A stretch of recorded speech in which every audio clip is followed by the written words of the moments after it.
Part 1. Night had fallen on Blackwood Forest, but the darkness here was unlike any I'd ever seen. It was so thick you could almost touch it, and sometimes I felt it breathe. Moonlight pierced through the ancient, rotting canopy, creating streaks of light like icy blades cutting into flesh. The forest wind whispered softly, not the soulless sound of nature, but a reminder of some ancient curse, making my heart pound erratically. I, Caleb Wikasa, had seen many forests in my life. As a 28-year-old ecologist, I had spent nearly a decade traversing the world's most treacherous wildernesses. But Blackwood was different. It bore a morbid mark I had never witnessed in any ecosystem. Not human devastation, not industrial pollution, but something older, deeper. "Hey, Caleb, do you see this?" Jonas's voice echoed behind me. Jonas Bones Reed, my tall geologist friend, stood before a large, moss-covered rock. Under the flashlight beam, his angular face looked as if carved from granite, save for a long scar running across his right temple, a relic of a climbing accident years ago that had left him with brain trauma. Jonas's boxer-like physique couldn't hide his hot temper and his blind faith in science, which he always carried with him. I walked to his side, tracing the light from my own flashlight. On the surface of the rock were deep carvings, faded by time but still legible. "What language is this?" I whispered, my fingers gliding over the strange characters as if they could tell me their story. "I don't know," Jonas replied. "But she might." He gestured behind us. Dr. Elise Morn approached, her slender figure wrapped in a thick military-issue coat. Her black hair was tied back neatly, revealing sharp gray eyes and the calm face of someone who had seen too much tragedy to be shocked by anything. A 32-year-old former military doctor and psychologist, she was the only one in our group I trusted to keep her composure when things went crazy. "These characters resemble ancient Anasazi carvings, but something isn't quite right," Elise frowned. "The structure is similar to what I've seen from ancient tribes, but the vocabulary is entirely different." From behind us, a guttural voice rumbled, "Because it's not human." We all turned.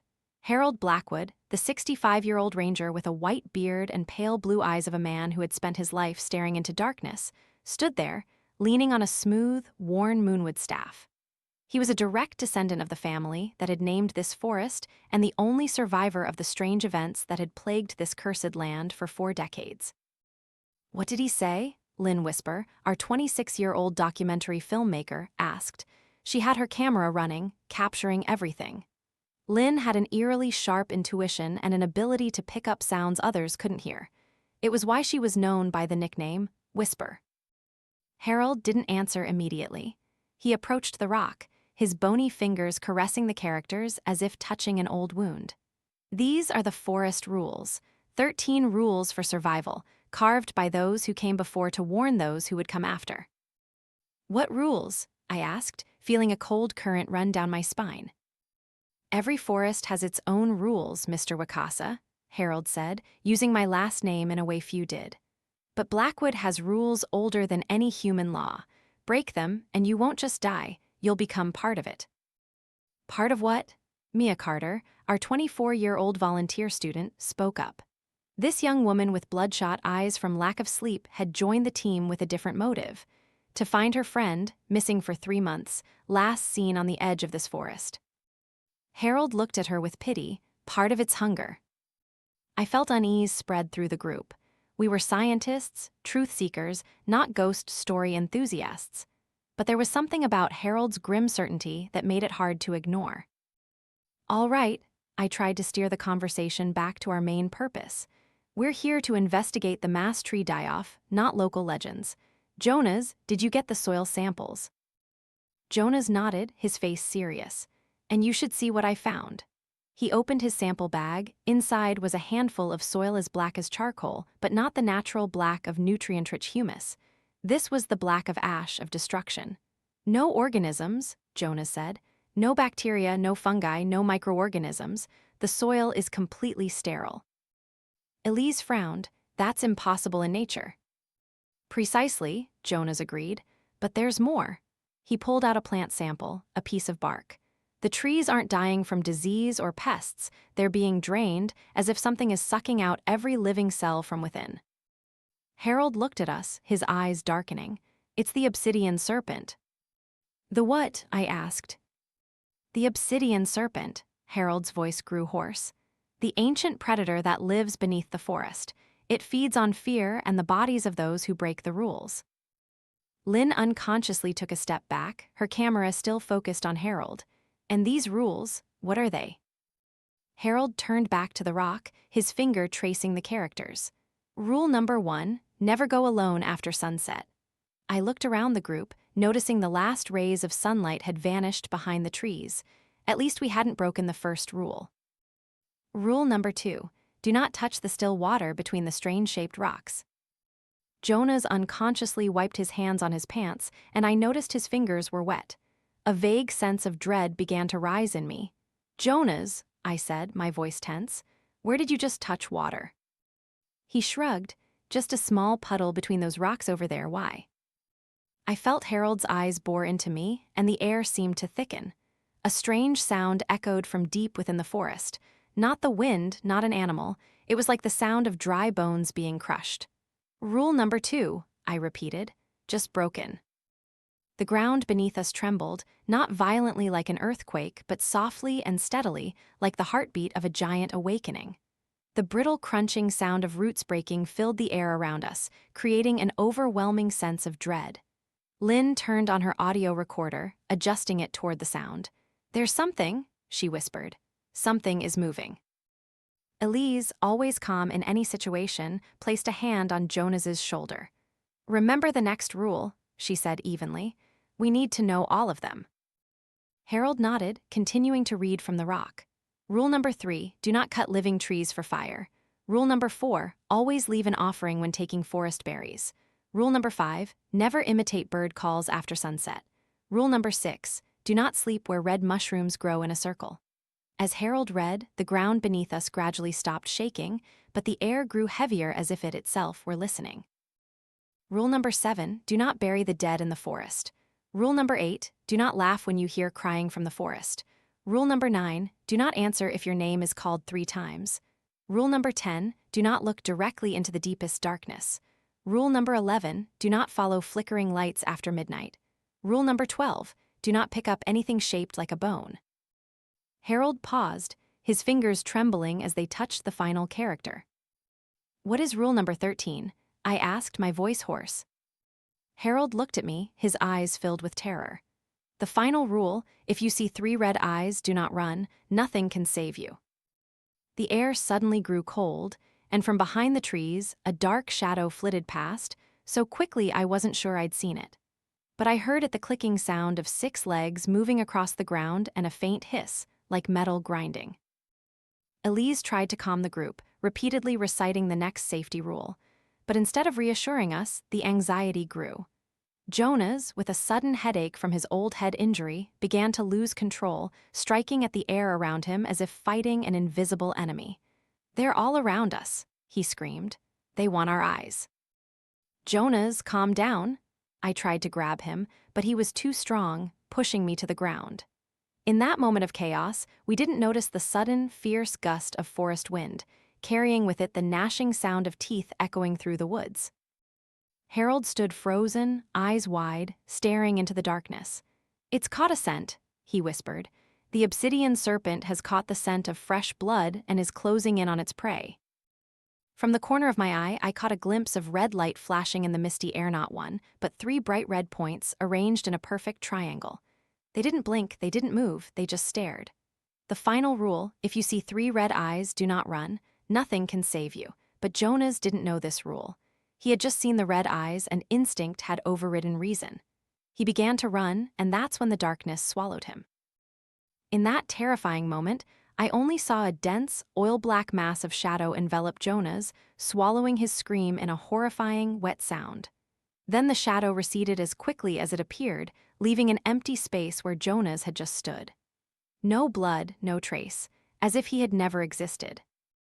Jonas, my scream broke the frightening silence. I lunged forward, but Harold's firm hand held me back. Don't, the old man whispered, his voice trembling. It's still here, it's still watching. I froze, my eyes fixed on where the 3 red lights had just been, but they were gone, leaving only the thick, eerily silent night of the forest. We have to find him, Mia said, her voice trembling but resolute. "We can't leave Jonas behind." Elise stepped beside Mia, placing a hand on the young woman's shoulder with the professional reassurance of a military doctor accustomed to crisis situations. "We will find him, but first, we need to understand what's happening." Lynn still held her camera, her face pale, but her hand was steady. "I captured something," she said, her voice hoarse. "Not an image, but a sound." She pressed a button on the handheld audio recorder she always carried. From the small speaker came a strange sound, not a growl or a hiss, but a rhythmic series of sounds, almost like whispers in a non-human language. "What is it saying?" I asked, feeling a chill run down my spine. Harold listened, his old eyes narrowed. "That is the language of the forest, the voice of the Obsidian Serpent." "Do you understand what it's saying?" Elise asked, her voice still remarkably calm. Harold shook his head. "Not fully, but it speaks of hunger, of how long it has been since it was fed." Mia stepped closer to Harold, her eyes flashing with desperation. "You speak of it as if it's a real creature, as if it's not just a legend." Harold looked at her, his eyes bearing the pain of someone who had witnessed too much to doubt. "Because it is real, child. The Obsidian Serpent has lived in this forest since before humans knew fire. It is the embodiment of the most primal fear we carry within us." I strained to hear Jonas's voice, any sign that he was still alive, but there was only the wind sighing through the dead trees, creating a sound like the moaning of tormented souls. "We need to move," I decided. "If Jonas is still alive, we have to find him, and if not—" I couldn't finish the sentence. "If we want to survive," Harold said, "we must follow the rules, all of them." We gathered our equipment, quickly forming a small circle, back to back. Elise pulled out a pistol I hadn't known she carried, while Lynn continued to record everything, her camera like a shield guarding her from the terrifying reality. "Follow me," Harold said, his voice regaining its harshness. "And remember, do not look directly into the deepest darkness." We moved in a tight formation, flashlights sweeping across the gray-black tree trunks. The sight around me made me shiver. The trees weren't simply dead, they were twisted, bent into unnatural shapes as if they had died in excruciating pain. "The trees," I whispered to Harold, "they look like they're screaming." The old man nodded without turning back. "They are screaming, have been for centuries. Every time the Obsidian Serpent awakens, it drains the life from everything around it. Tree sap, animal blood, human life force all are food for it." "And what awakens it?" Elise asked. "Violation," Harold replied. "When the rules are broken, the membrane between our world and its world becomes thin. It can see us, it can smell us." Just then, a sound came from our right. The crunching of wood and rustling of leaves. We all froze. "Someone shine a light over there," I ordered, my voice lowered to a whisper. Lynn directed the light from her camera toward the sound. The beam fell on a clump of low-lying bushes, but nothing was there. Nothing but a small, strangely shimmering puddle of water. "What is that?" Mia asked, moving closer. "Don't," Harold said urgently. "That's contaminated water." Mia stopped, but her eyes never left the puddle. "Contaminated with what?" "Memories," Harold replied. "Nightmares. It's where the Obsidian Serpent regurgitates pieces of its prey that it cannot digest." I looked closer and realized the puddle wasn't simply water. It was viscous, almost thick, and in the flashlight beam, it shimmered with patches of dark red. "There's something moving in it," Lynn whispered, her camera zooming in. She was right. Beneath the surface of the strange liquid, something was coiling and twisting together. Small, long, and inky black. "Those are its tongues," Harold said, his voice trembling. "Fragments of it are scattered throughout this forest, searching for prey." As if to confirm his words, a section of the liquid suddenly shot up, forming a shape like a long, barbed tongue before retracting back into the puddle. "We need to find shelter," Elise said, her voice still calm but more strained. "It's almost midnight. Rule number 11. I muttered, "Do not follow flickering lights after midnight." No sooner had the words left my lips than small specks of light began to appear from deep within the forest. They danced among the tree trunks, alluring and inviting. "Don't look at them," Harold warned. "Those are the lost souls." "The what?" Mia asked. The tormented spirits, Harold explained, his eyes fixed on the ground. Those who died in this forest, forced by the Obsidian Serpent to lure new victims. They will lead you astray, lead you to where it awaits. From a distance, a faint sound echoed a call of my name. Caleb, Caleb, I froze. Oh my God, it's him? Mia exclaimed. Jonas is still alive. I felt my body want to rush towards the call, but a memory flashed in my mind. Rule number 9, do not answer if your name is called 3 times. Don't answer, I said, my voice hoarse, and no one follow that call. But it's Jonas, Mia protested. No, Harold shook his head. That's not your friend anymore, it's a trap. Caleb, the call came a 3rd time, closer now and wetter, as if coming from a throat filled with fluid. I bit my lip, resisting every instinct to call back. The flickering lights moved closer, and for a fleeting moment, I thought I saw a familiar shape Jonas, with empty, hollow eyes and a mouth unnaturally wide. Elise, I whispered, where's the nearest shelter? Elise pulled out a map, squinting in the dim flashlight. There's an old ranger station about a mile north, but what? It's been abandoned for years, after the incident all those years ago. What incident? Lynn asked, still filming. Harold answered, his voice low. The mass disappearance. 5 people entered the forest and never came out. Only one thing was found, a camcorder with the final footage too damaged to be viewed. I glanced at Lynn. She swallowed hard but kept her camera steady. So, even before the Blair Witch Project, she tried to joke, but no one laughed. The ranger station is still our best option, I decided. At least it has walls and a roof. As we began to move, more flickering lights appeared, surrounding us in a ghostly circle. From a distance, the calls continued to echo, not just my name, but Elise's, Lynn's, and Mia's. Each voice was familiar but distorted, as if coming from a broken speaker. The air grew colder, and our breaths condensed into small clouds. Lynn turned on her audio recorder, adjusting it towards the strange sounds reverberating around us.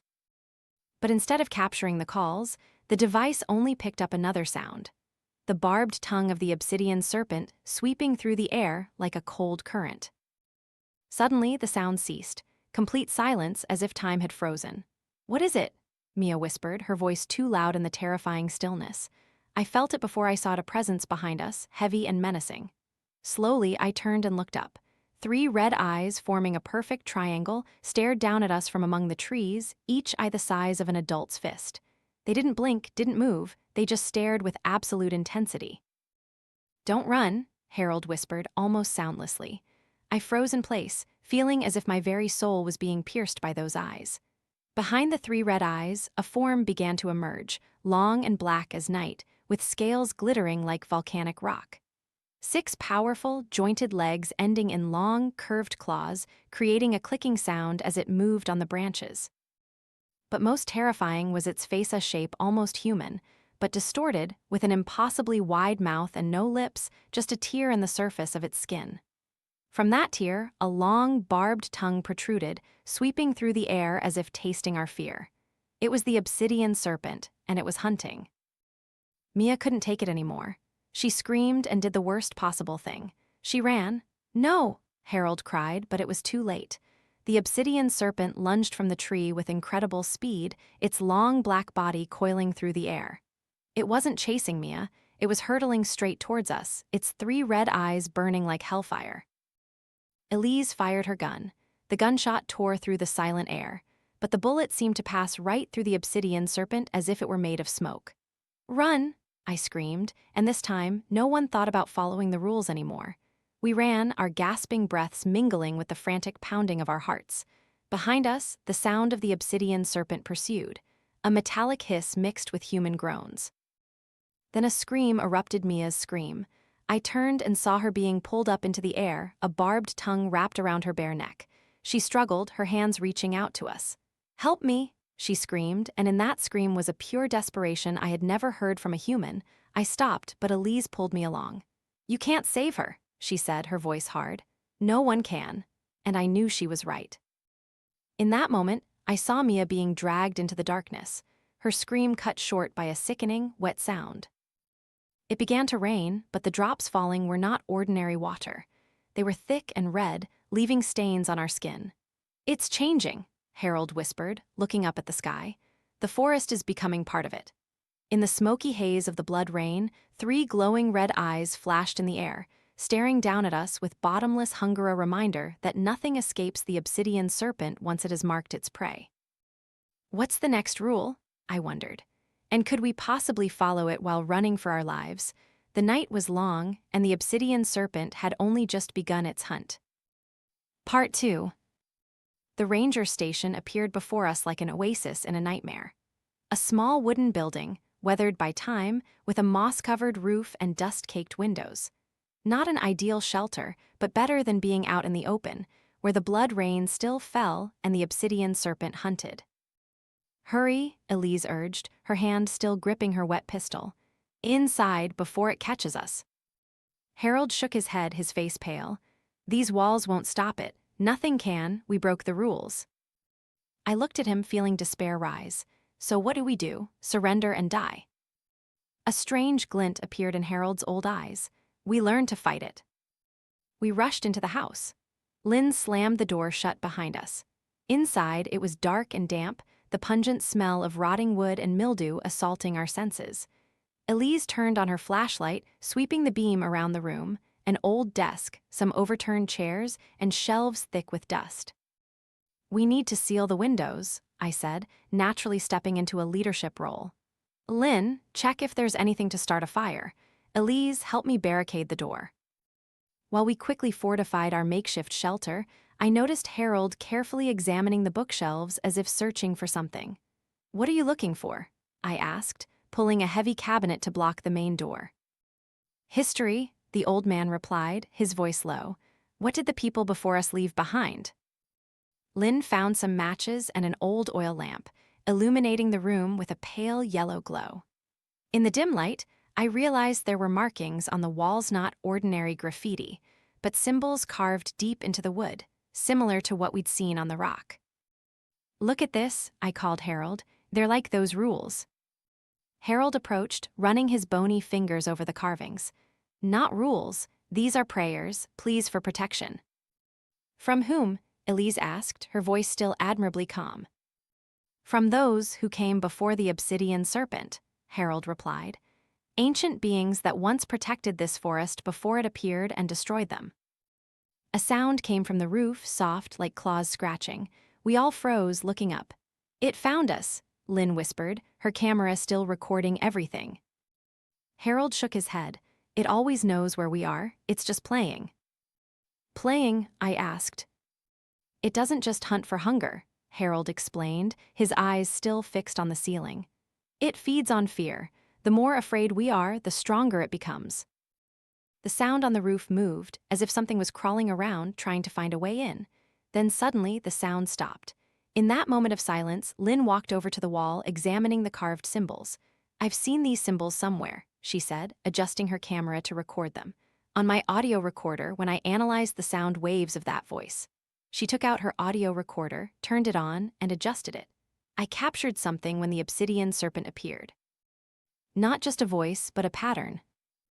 Through the small speaker, we heard the barbed tongue of the Obsidian Serpent sweeping through the air like a cold current. But this time, Lynn had adjusted the sound, highlighting a distinct pattern within the noise. "Listen," she said, her eyes lighting up. "There's a rhythm, a repeating pattern."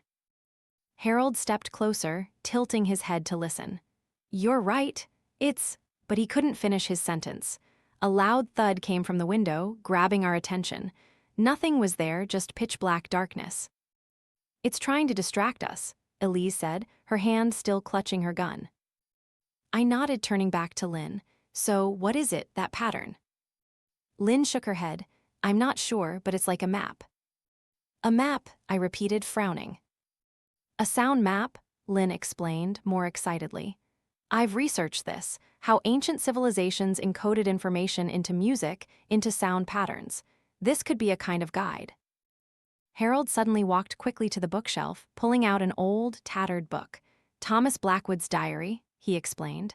"My grandfather, the last one to face the Obsidian Serpent and survive." He quickly flipped through the yellowed pages until he found a page covered with symbols identical to those carved on the wall. "Here it is," he whispered. Thomas tried to decipher it. He believed there was a way to defeat the Obsidian Serpent. "How?" I asked, feeling a faint glimmer of hope. "By understanding it," Harold replied. "The Obsidian Serpent is not an ordinary creature. It is an embodiment of primal fear, created from Blackwood Forest itself, from the souls of those who died here." "So how do you kill something that isn't really alive?" Elise asked, her voice strained. Harold shook his head. "Not kill, imprison, and to do that, we need to find out why it woke up after all these years." A hiss echoed from outside, sounding like metal being stretched to its limit. The entire house shook. "It's angry," Harold said, his voice trembling. "It knows we're trying to fight it." I walked to the window, carefully looking out. The blood rain had stopped, but it left a terrifying sight. Everything out there, from the trees to the rocks, was covered in a thick layer of dark red. In the moonlight, it looked like a painting of hell. And amidst that scene, I saw something that made my blood run cold. A tall, dead tree stood in the clearing, and on it, the bodies of Jonas and Mia hung upside down. Their bodies were twisted into impossible angles.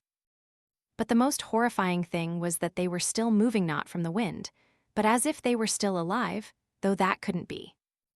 "Elise," I called, my voice catching, "you should see this." She stepped beside me, and I heard her sharp intake of breath.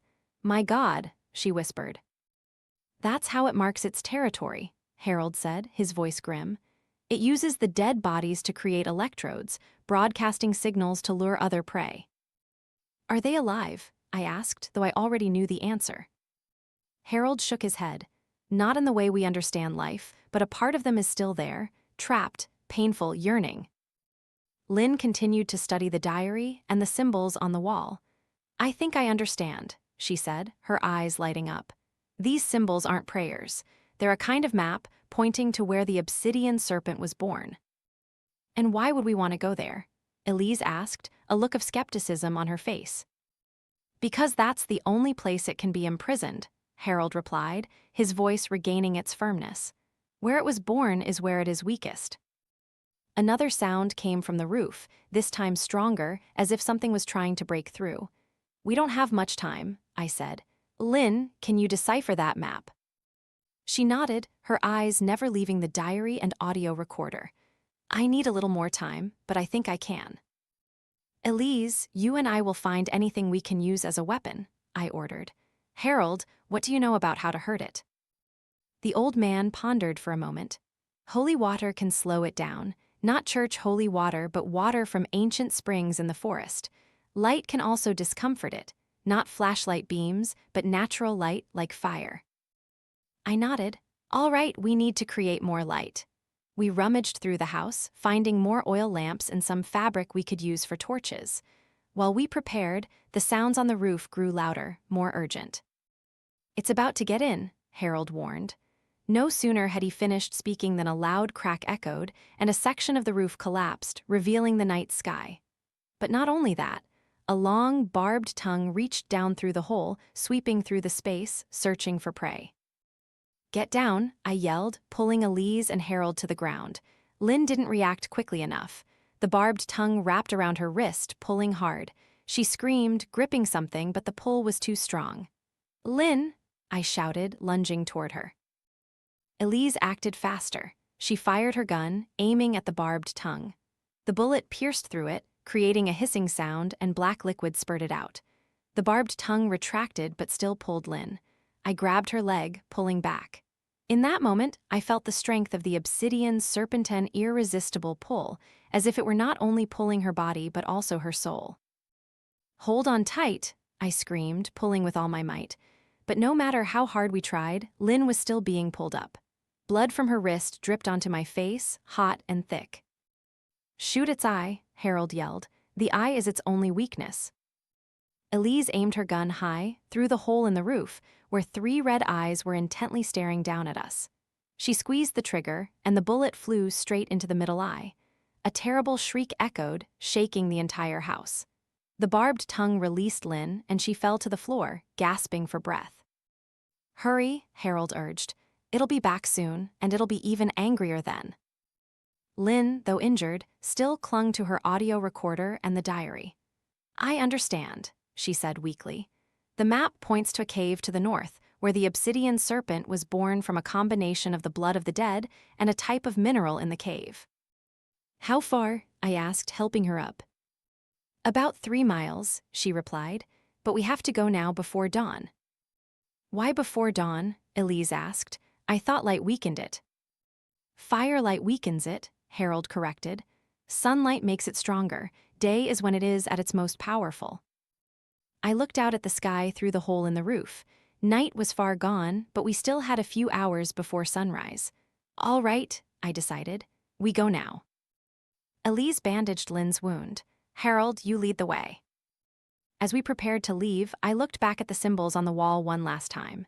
In the lamplight, they seemed to move, whispering ancient secrets that humans shouldn't know. Lynn turned on her audio recorder one last time, and through the static I heard a voice, not the Obsidian Serpent's, but a faint, distant human voice. "Caleb, help me, it still holds us," Jonas's voice. I froze in place, my eyes on Lynn. She nodded, confirming that she had heard him too. "He's still alive," I whispered. "In a way," Harold said, his eyes darkening. "That's why we must go to the cave. Not just to imprison the Obsidian Serpent, but to free those it has captured." We looked at each other, each of us understanding that this journey was no longer just about survival. It was a rescue mission. As we stepped out of the house into the blood-soaked darkness of the forest, I felt the red eyes watching from every direction.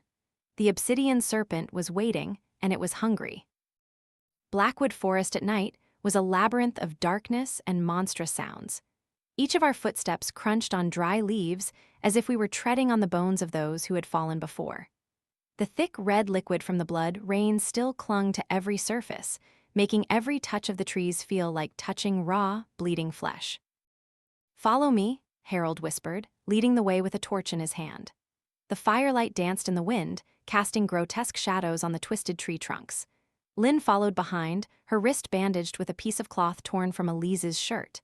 Despite the pain, she still held her camera, recording everything with a dedication I couldn't help but admire. Elise brought up the rear, her gun ready, her gray eyes sweeping through the darkness with the vigilance of a soldier who had seen battlefields. "How much further do you think?" I asked Harold, my voice lowered to a whisper. "Not far," he replied, "but be careful. The closer we get to the cave, the more warped the forest becomes." "How warped?" Elise asked. Harold didn't answer immediately. He just kept walking, his moonwood staff tapping softly on the ground as if feeling his way. After a few minutes, I understood what he meant. The forest began to change around us. The tree trunks no longer grew straight, but bent and twisted into shapes almost resembling writhing human forms. The ground beneath our feet also changed, no longer flat, but undulating with mounds that looked like growing tumors. "What's happening to the forest?" I whispered, feeling nauseous as I saw a tree trunk split open to reveal not wood inside, but something wet and crimson, pulsating like raw flesh. "The forest is becoming part of it," Harold said. "Or perhaps it has always been a part of the forest. The boundary is blurring." From a distance, a sound echoed like a child's cry, but distorted and prolonged. We all stopped, listening. "Rule number 8, I muttered. "Do not laugh when you hear crying from the forest." "That's not a child," Lynn said, adjusting her audio recorder towards the sound. "It's a high frequency, like the Obsidian Serpent's call." Harold finished her sentence. "It's hunting us." We picked up our pace, trying to move quickly yet silently through the transforming forest. Now, even the air had changed, thick and damp, as if we were moving through the lungs of a giant creature. Lynn suddenly stopped, her face tense. "Listen," she said, raising her audio recorder. Through the small speaker, we heard a faint whisper. "Bones are the key, must find the bones." "Who is that?" I asked, feeling goosebumps rise all over my body. "Jonas, I think," Lynn replied. "He's trying to tell us something." "Bones are the key," Elise repeated, frowning. "What bones?" Harold suddenly became even more serious, if that were possible. "Primal bones, the bones of the first one killed by the Obsidian Serpent." "And where are they?" I asked. "In the cave," Harold replied, "where it all began." We continued on, now with a clearer purpose. But the deeper we went into the distorted forest, the more I felt like we were being watched, not just by the Obsidian Serpent, but by the forest itself. A snapping sound came from ahead, and we froze. From the darkness, a figure stumbled out, a human body, but moving unnaturally, like a puppet pulled by invisible strings. "Jonas," I whispered, squinting into the darkness. As the figure stepped into the light from our torch, I felt my heart stop. It was Jonas, but no longer the Jonas we knew. His body was disfigured, ribs piercing through his skin, forming a wing-like structure.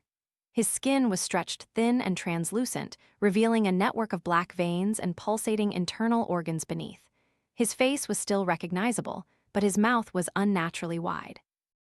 And from his eye sockets, not his familiar brown eyes, but pulsating masses of raw red flesh, almost like the Obsidian Serpent's eyes. "My God," Elise whispered, raising her gun. "Don't," I said, holding her hand. "It's still him." Jonas, no longer Jonas, tilted his head as he looked at us, a jerky, insect-like movement. When he opened his mouth, the voice that came out wasn't from his throat, but seemed to emanate from every orifice of his distorted body. "Caleb," he spoke, the sound breaking into multiple overlapping layers. "Help me." "Jonas," I took a step forward, feeling tears well up. "We'll help you. We're looking for a way to defeat it." "Not defeat," Jonas said, his head jerking violently to one side with a dry crack of bones. "Become part." "It's speaking through him," Harold whispered. "Back away, that's not your friend anymore." "Bones," Jonas continued, a distorted hand pointing forward. "Find the bones, before it finds you." Then Jonas let out a terrible scream, not a human cry of pain, but the hiss of the Obsidian Serpent. His body convulsed, his back arching unnaturally, and from his mouth, a long, barbed tongue shot out, wrapping around his own neck, tightening its grip. "It's killing him," I screamed, lunging forward. "No," Harold held me back. "It's a trap." No sooner had he spoken than Jonas's body split open like overripe fruit, and from within, not blood and organs gushed out, but a long coil of black barbed tongues, shooting towards us like hungry snakes. "Run!" Elise yelled, firing a shot into the mass of tongues. The bullet pierced through them, splattering black liquid, but it didn't slow them down. We ran, tearing through the distorted forest at a speed I didn't think I could achieve. Behind us, the tearing sound of barbed tongues grew closer and closer. "Forward!" Harold yelled, pointing towards a narrow ravine that opened between the twisted ancient trees. "The cave is there." We sprinted towards the ravine, but as we neared, I felt a sharp tug on my right leg. Looking down, I saw a barbed tongue had wrapped around my ankle, pulling hard. "Caleb!" Elise screamed, turning back. "Keep going," I yelled, struggling against the tightening tongue. "Find the bones." But Elise didn't listen. Instead, she aimed her gun at the point where the barbed tongue touched my leg and squeezed the trigger. The bullet pierced through, severing the tongue. It retracted with a painful hiss, leaving a deep wound on my ankle. "Come on," she said, pulling me up. We plunged into the narrow ravine, where the sheer rock walls on either side almost met overhead, leaving only a small gap for moonlight to filter down. Behind us, the barbed tongues tried to squeeze into the ravine, but seemed unable to go further, as if an invisible barrier was stopping them. "It can't get in here," Harold gasped, leaning against the rock face. "Not that way." "What does that mean?" I asked, wincing from the pain in my wound. "It means it will find another way," Harold replied, looking towards the end of the ravine, where a dark cave entrance awaited. Inside, Elise was examining my wound, her face serious. "It's deep, but it didn't hit an artery." "You're lucky," I chuckled bitterly. "I don't think that word applies to any of us right now." Lynn was filming the cave entrance, her eyes shining strangely in the moonlight. "There's something alluring about it," she said, her voice distant. Harold stepped beside her, pulling her away from the entrance. "Don't stare into the darkness too long, child. It stares back." We regrouped, checking our equipment. Elise still had 4 bullets. Harold had his torch and moonwood staff. Lynn had her camera and audio recorder. I had my multi-tool knife and an oil lamp. "What do we do when we find the bones?" I asked. Harold shook his head. "I'm not sure. The diary isn't clear, but I believe they are the key to imprisoning the Obsidian Serpent, a kind of biological lock." And if we fail? Elise asked, her voice cold and practical. Harold looked into the dark cave entrance. Then we become part of it, forever. I stood up despite the throbbing pain in my leg. Then we mustn't fail. We entered the cave. The light from the torch and oil lamp created dancing shadows on the damp rock walls. The deeper we went, the heavier and more putrid the air became, smelling of blood and oxidized metal. The cave opened into a larger space with a high ceiling and stalactites hanging down like giant teeth. But instead of the usual white or gray of limestone, these stalactites were black with a reddish sheen, like obsidian steeped in blood. "This place," Lynn whispered, filming around. "It doesn't look like any geological formation I've ever seen." "Because it doesn't entirely belong to our world," Harold said. "This is where the Obsidian Serpent steps into our reality, from the other side." "What other side?" I asked. Harold shook his head, better not to know. As we went deeper into the cave, I noticed carvings on the walls, not ordinary cave paintings, but symbols and glyphs carved deep into the rock, similar to what we had seen on the rock and in the ranger station. "Lynn, do you understand them?" I asked. She approached the wall, studying the symbols. "They tell a story of an ancient entity from beyond the stars, fallen to earth as a black stone. It slept for centuries until a sacrifice awakened it." "A sacrifice?" Elise asked. "The blood of the innocent," Harold said, his eyes on the symbols. "The blood of a child." A sound echoed from deep within the cave, like breaking bones and cracking rock. "It knows we're here," Harold whispered. We moved faster, following a tunnel that led deeper into the earth. The air grew strangely warm, and I realized the walls were no longer rock but something organic, soft and damp, with dark red veins running through them. "We're going into it," Lynn whispered, her eyes wide with horror. "Inside the Obsidian Serpent." Harold nodded. "This act is a part of its body, or perhaps it is a part of this act. The boundaries are no longer clear." The tunnel finally opened into a large, circular chamber. In the center, a towering black stone pillar stood, surrounded by a circle of small, white, bony objects. "Those are them," I whispered. "The primal bones." But not only that. Around the stone pillar, several distorted bodies hung suspended, held by dark red fleshy strands like umbilical cords. Some I recognized, Jonah's, Mia, and others I didn't know, perhaps previous victims of the Obsidian Serpent. "They're still alive," Elise whispered, her voice trembling for the first time. "In a way." I approached the circle of bones, careful not to touch them. "So, what do we do with them?" Lynn was filming, her eyes narrowed as she looked at her camera. "There's something strange. On the camera, a pattern is appearing, an arrangement." "What?" I asked, moving closer. She showed me the camera screen. Instead of an image of the room, it showed a series of complex symbols, like those we had seen on the walls. "It's a guide," Harold said, looking at the screen. "How to arrange the bones." As we tried to understand the symbols, a sound came from behind us, the brittle crunch of bones and the wet tearing of flesh. We turned and saw the cave wall breaking apart. And from within, a mass of dark black flesh squirmed, molding itself into the shape of the Obsidian Serpent. "Hurry," Harold urged. "Arrange the bones according to the pattern." We sprang into action, our hands quickly moving the bone fragments according to the pattern on the camera screen. Behind us, the Obsidian Serpent had fully formed, its 6 powerful, jointed legs raising its long body. 3 red eyes stared at us with pure hunger. "No time," Elise said, raising her gun to protect the bone circle. "Protect the bones," I yelled. The Obsidian Serpent lunged towards us, its long, barbed tongue sweeping through the air. Elise fired. The bullet pierced its left eye. It shrieked in pain but did not stop. Harold stood before the bone circle, holding his moonwood staff high. "Those who came before, those who come after," he recited loudly, his voice echoing in the chamber. "The cycle must close." The Obsidian Serpent paused for a moment, and its eyes looked at Harold with pure hatred. Then it lunged, as fast as lightning. "Harold!" I screamed, but it was too late. The Obsidian Serpent's barbed tongue pierced directly through Harold's chest, lifting him off the ground. Blood spurted from his mouth, but his eyes remained wide open, staring directly into the creature's 3 red eyes.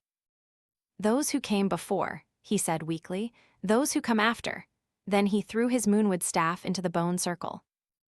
As the staff touched the circle, a blinding white light erupted, so brilliant I had to close my eyes. The Obsidian Serpent's shriek became frantic, and I felt the ground tremble beneath my feet. When I reopened my eyes, Harold was gone, and the Obsidian Serpent was convulsing on the ground. Its body seemed to be melting and trying to coalesce at the same time. "The circle," Lynn screamed. "Complete it." We rushed to finish arranging the bone fragments while the Obsidian Serpent still struggled to maintain its form. When the last bone fragment was placed, the room lit up again, and from the bone circle, threads of light shot out, piercing through the Obsidian Serpent. It shrieked in agony, its body convulsing violently. 3 red eyes looked at us one last time, filled with hatred, before it was pulled towards the black stone pillar.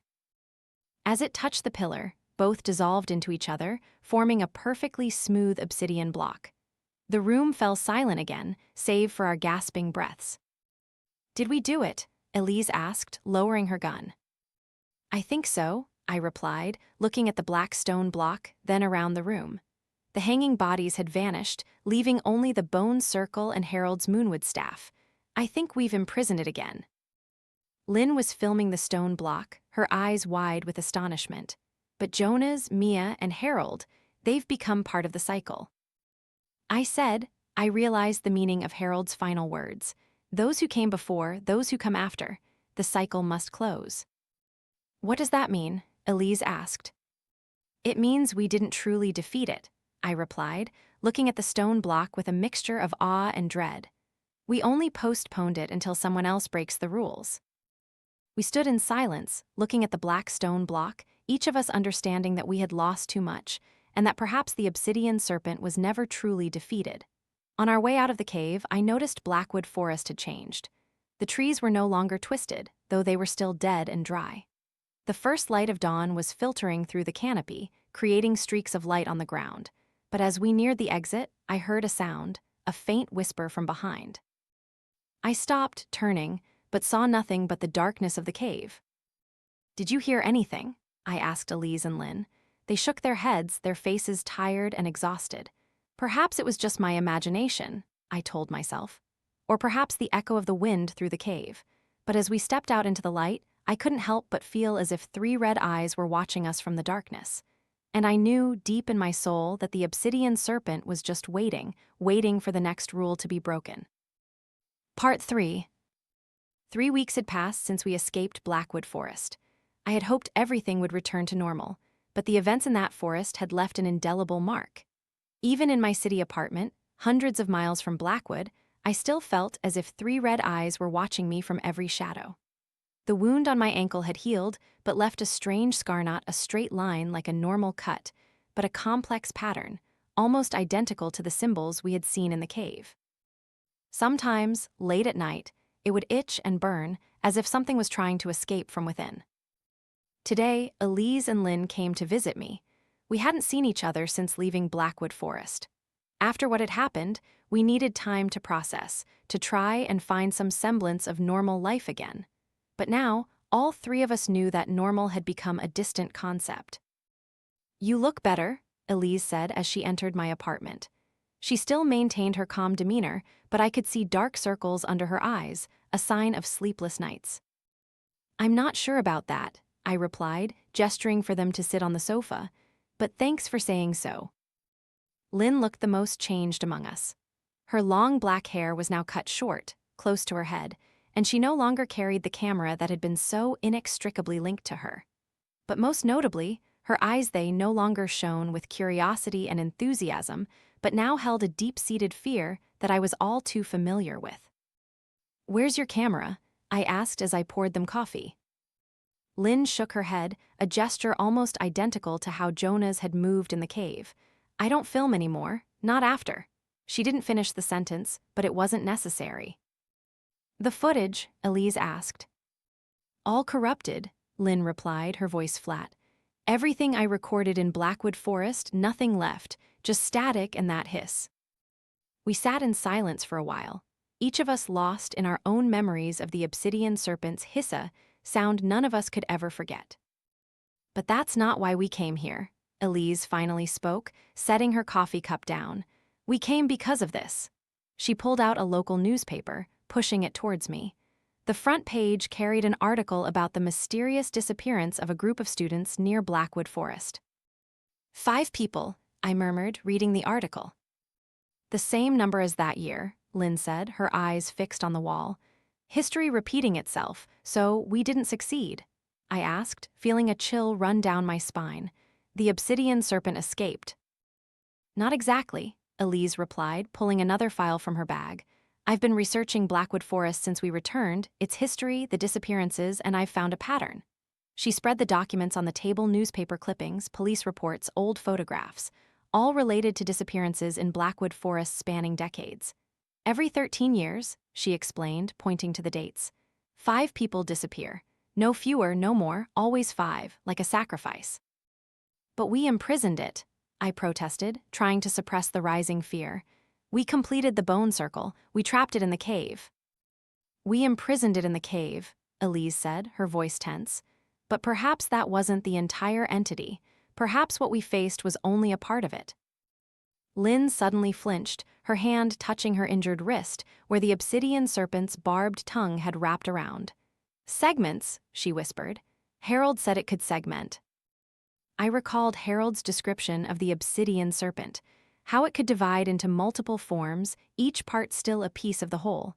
A terrifying thought blossomed in my mind. "If what we faced was only a fragment of it," I said slowly, "then the rest is still out there, still hunting." "And we unintentionally released it," Elise said, completing my thought, "by breaking the cycle." We sat in silence, letting the horrific implications of this discovery sink in.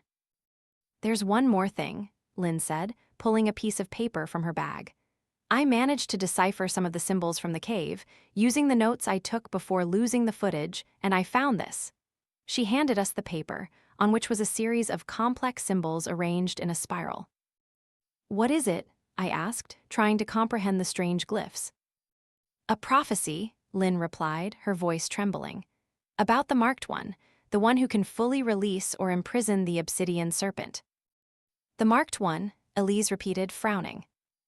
Lynn looked directly at me, her eyes filled with fear. "The one marked by its barbed tongue, but not destroyed. The one who bears its pattern on their skin." I felt my blood run cold as I realized who she was talking about. Slowly, I pulled up my pant leg, revealing the patterned scar on my ankle, the wound left by the Obsidian Serpent's barbed tongue. "Me," I whispered. "The prophecy says the marked one will have to face the full entity," Lynn continued, unable to tear her eyes from my scar. "And that the outcome of that confrontation will decide the fate not just of the forest, but of everything." "I don't understand," I said, feeling my throat dry. "How can I face something we've already imprisoned?" "Because it's no longer imprisoned." A voice echoed from the door, a familiar voice I thought I would never hear again. We turned to see Harold Blackwood standing there, still in the same old clothes he wore when we last saw him. But something was wrong about him. His skin was unnaturally pale, and his eyes, they were no longer pale blue, but deep crimson. "Harold," I whispered, standing up, "but you're dead." Harold, or something in his form, smiled, revealing teeth that were too white, too sharp. "Yes, but death in Blackwood Forest is not like death elsewhere, Caleb Wikasa." "That's not Harold," Elise said, her hand moving towards her bag, where I knew she still kept her gun. "Don't," I stopped her, "it won't work." The false Harold advanced into the room, each step creating a strange, wet sound. "Very clever, you're learning." "What do you want?" I asked, trying to keep my voice calm despite my frantically pounding heart. "To give you this," he said, holding out an object, the real Harold's worn moonwood staff, the one that had been thrown into the bone circle. "A gift from those who are lost." I didn't reach for it. "How do I know it's not a trap?"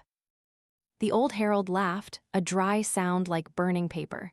"Everything is a trap, Caleb. The question is, whose trap?" He placed the staff on the table and stepped back. 5 new people have been taken. The cycle continues. But this time, something is different. The boundary is weakening. The rift is spreading. "What rift?" Lynn asked, her voice tight with fear. "Between our world and its world. the false herald replied, looking at us with his dark red eyes. Each sacrifice widens the rift, and when it's wide enough, the Obsidian Serpent of it will step through. And what will happen? I asked, though I already knew the answer. The world as you know it will end, he said simply. All will become part of it. I looked at the moonwood staff on the table, feeling a strange pull from it. So how do we stop it? The false herald looked at me, his red eyes seemingly piercing through my soul.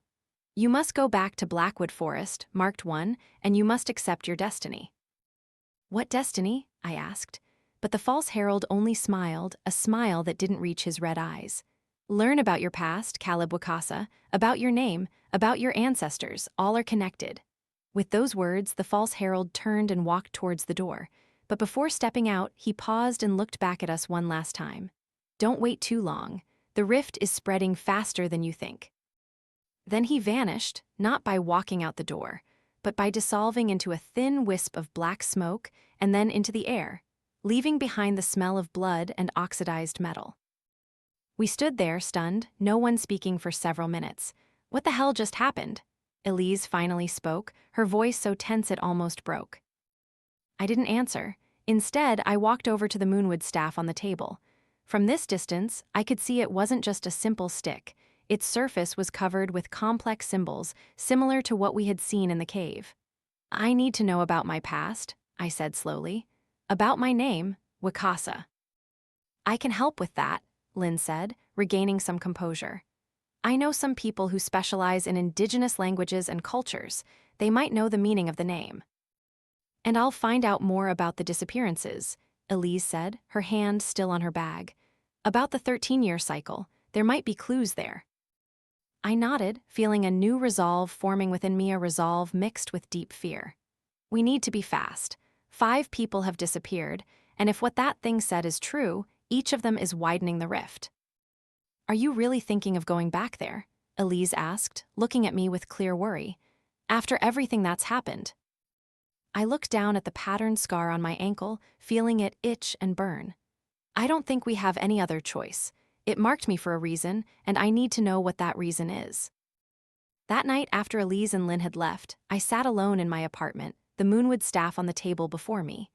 Ever since the false herald had left it, I felt a strange connection to it, as if it were calling to me, whispering ancient secrets I couldn't understand. When I finally touched it, a searing pain erupted from the scar on my ankle, spreading through my body like an electric shock. My vision blurred, and for a moment, I was no longer in my apartment. I was in Blackwood Forest, but not the forest I knew. This was an older, more vibrant version, with ancient trees towering to the sky and the ground covered with strange-colored wildflowers. Before me was a ceremony. A group of indigenous people stood in a circle around a towering black stone pillar. They were chanting, their voices echoing through the trees like ocean waves. And in the center of the circle, a man stood, a man whose face I recognized with horror. He looked exactly like me. He was holding a moonwood staff, and on his ankle was a scar identical to mine. Wikasa, the man said, looking directly at me as if he could see me. Gatekeeper, you guard the boundary. Then the vision shifted, and I saw the black stone pillar crack open, a gush of dark red light erupting from within. From the crack, a creature emerged, not the Obsidian Serpent we had faced, but something much larger, much older, with countless glowing red eyes and hundreds of barbed tongues sweeping through the air. The man who looked like me stood facing the creature, his moonwood staff held high. Wikasa, he said again, Gatekeeper. Then he plunged the staff into the ground, and a circle of light erupted, pushing the creature back into the crack. But before the crack completely closed, a long barbed tongue shot out, piercing the man's ankle. He fell, blood gushing from the wound, but he still clutched the staff, completing the ritual. The crack closed, but not entirely. A thin rift remained, emitting a faint red glow. The cycle begins, he said, looking directly at me, and you, finally, will end it. I jolted awake from the vision, gasping for breath and drenched in sweat. The moonwood staff fell from my hand, hitting the floor with a hollow thud. But I understood. I knew what my name meant. I knew what the scar on my ankle was. And I knew I had to go back to Blackwood Forest, because the true Obsidian Serpent, the ancient, colossal creature I had seen in my vision, was awakening, and the rift was widening. Wikasa is not just a name, Dr. Margaret Running Bear said, setting down the ancient leather-bound book she was reading. In Lakota, it means the man. But in the context of ancient rituals, it carries a deeper meaning, the one who stands between worlds. We were sitting in her small university office, surrounded by old books and indigenous artifacts. She was a leading expert on Lakota culture and language, and the person Lynn had recommended I see. Though well into her 70s, Dr. Running Bear's dark eyes were still sharp and wise, as if they held the knowledge of generations. The one who stands between worlds, I repeated, feeling a familiar chill run down my spine. Exactly like in my vision. Yes, in many Lakota legends, there are individuals chosen to guard the boundary between this world and the other. She looked at me with an inquisitive gaze. Why are you interested in this, Dr. Wikasa? I thought your specialty was ecology. I hesitated, unsure how much to share, but something in her eyes a deep understanding, almost as if she already knew I would come made me decide to tell the truth. I think I've found one of those other worlds, I said slowly. In Blackwood Forest. Dr. Running Bear stiffened, her aged face tightening. Blackwood Forest, she whispered, so it's time. You know about it? I asked, surprised. She stood up, walked to a locked cabinet, and opened it with an ancient key hanging around her neck. From inside, she took out an object wrapped in leather, long and thin. My family has kept this for 7 generations, she said, carefully placing the object on the table before me, waiting for the one named Wikasa to return. With trembling fingers, I unwrapped the leather to reveal what was inside, a long knife made of black obsidian. The handle was carved with symbols I had come to recognize. I couldn't finish the sentence. The ceremonial knife of the Wikasa, she completed my sentence, made from the very body of the Obsidian Serpent, from the only part of it that can be wounded, its eye. I looked at the knife with a mixture of awe and revulsion. The inky black material reflected the light with a dark red sheen, as if fire was trapped within. How do you know? I asked. About me, about all of this. Dr. Running Bear sighed, her old eyes holding an ancient sorrow. Because my grandfather was the last one to see your grandfather survive Blackwood Forest 65 years ago. He gave this knife to my grandfather, saying it must be kept safe until the cycle reached its culmination, until the final Wikasa appeared.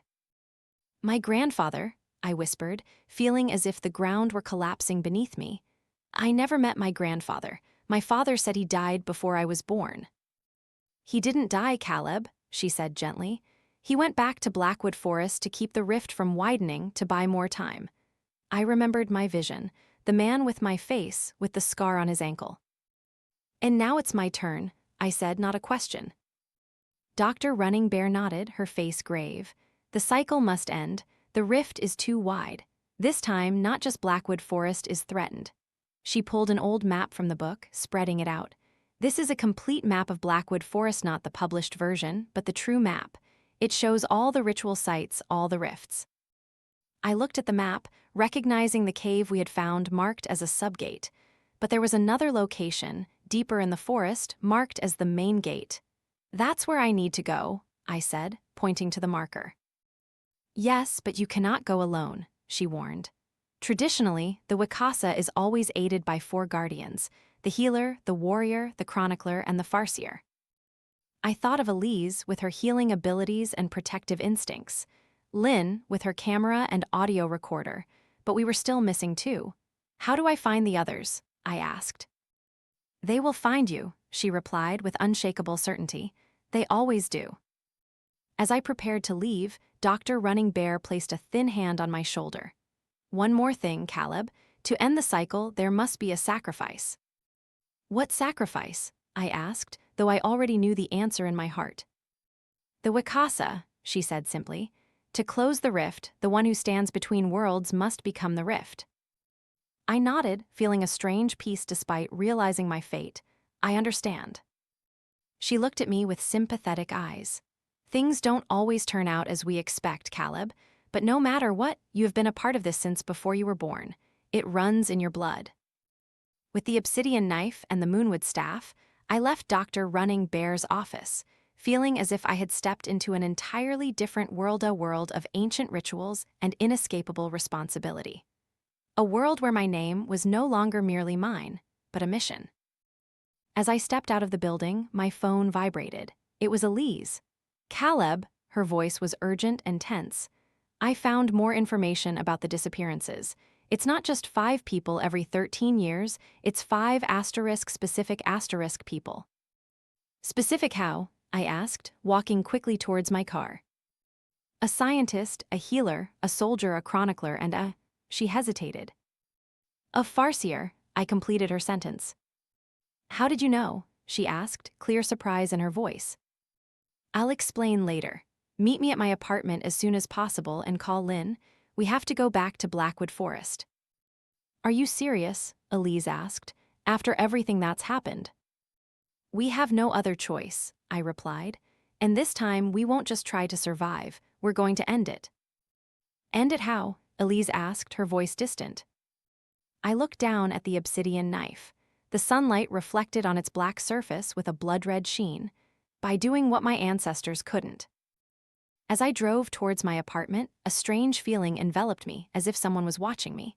Looking in the rearview mirror, I saw a black car following, maintaining a steady distance. I turned left abruptly, then right again, deliberately taking a complicated route. The black car still followed, making no attempt to hide its presence.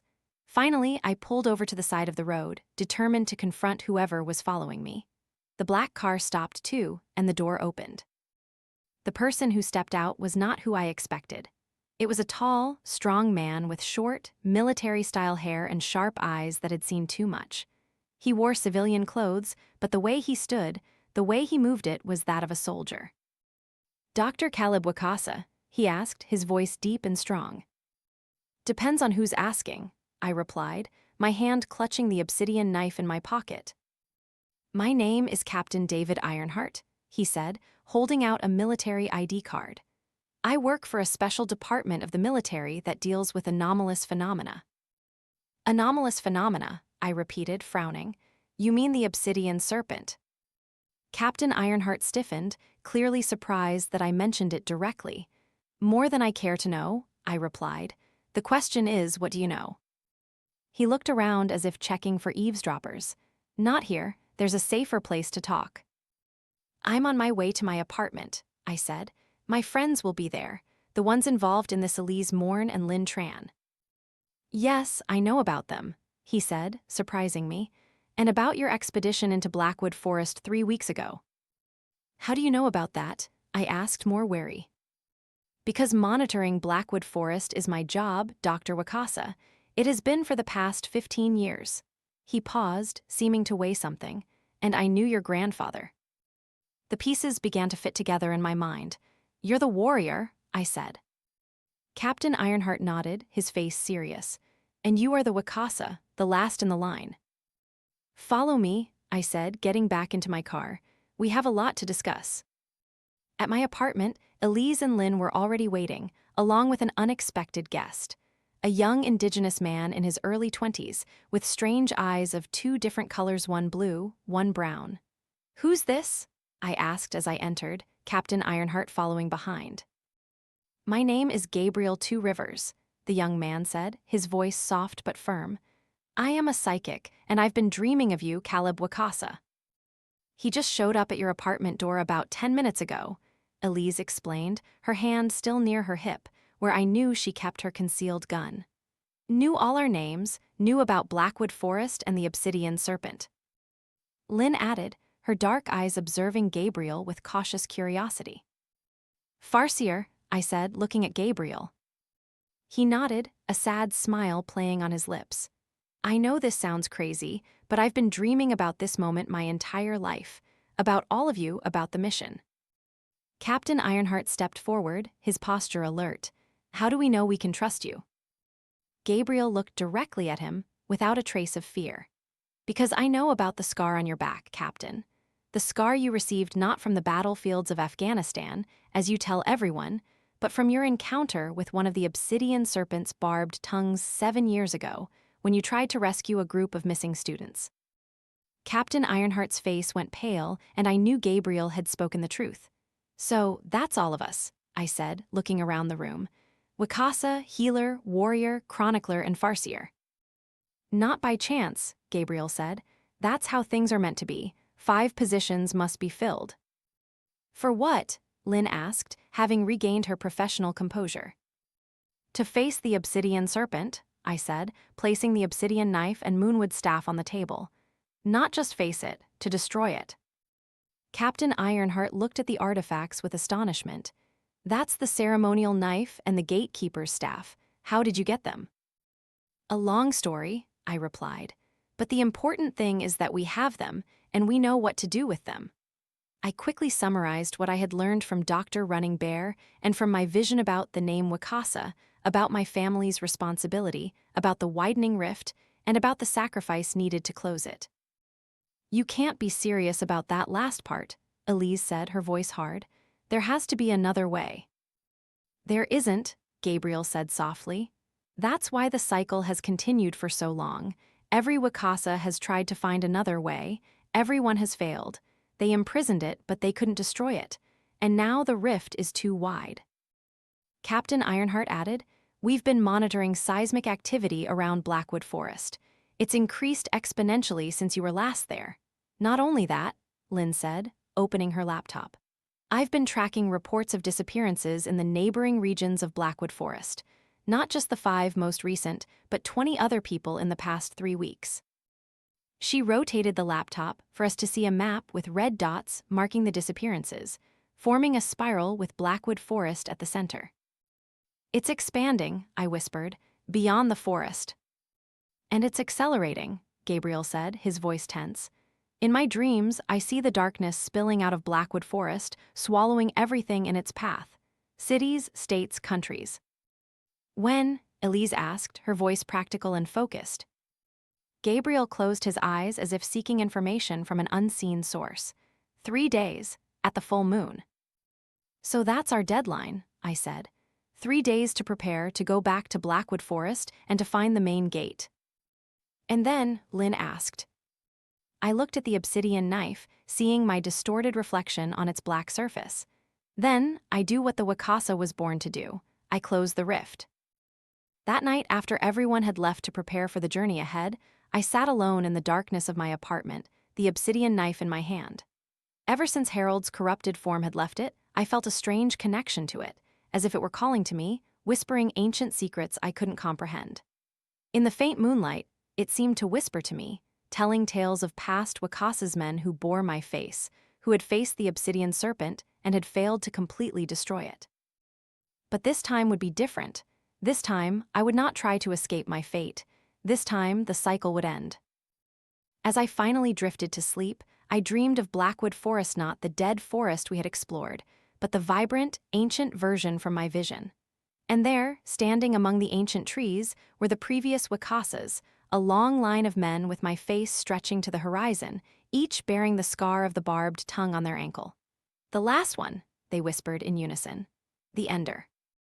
And from afar, from deep within the forest, I heard the hiss of the Obsidian Serpent, not the fragmented version we had faced, but the true, ancient, and colossal entity with countless red eyes and hundreds of barbed tongues.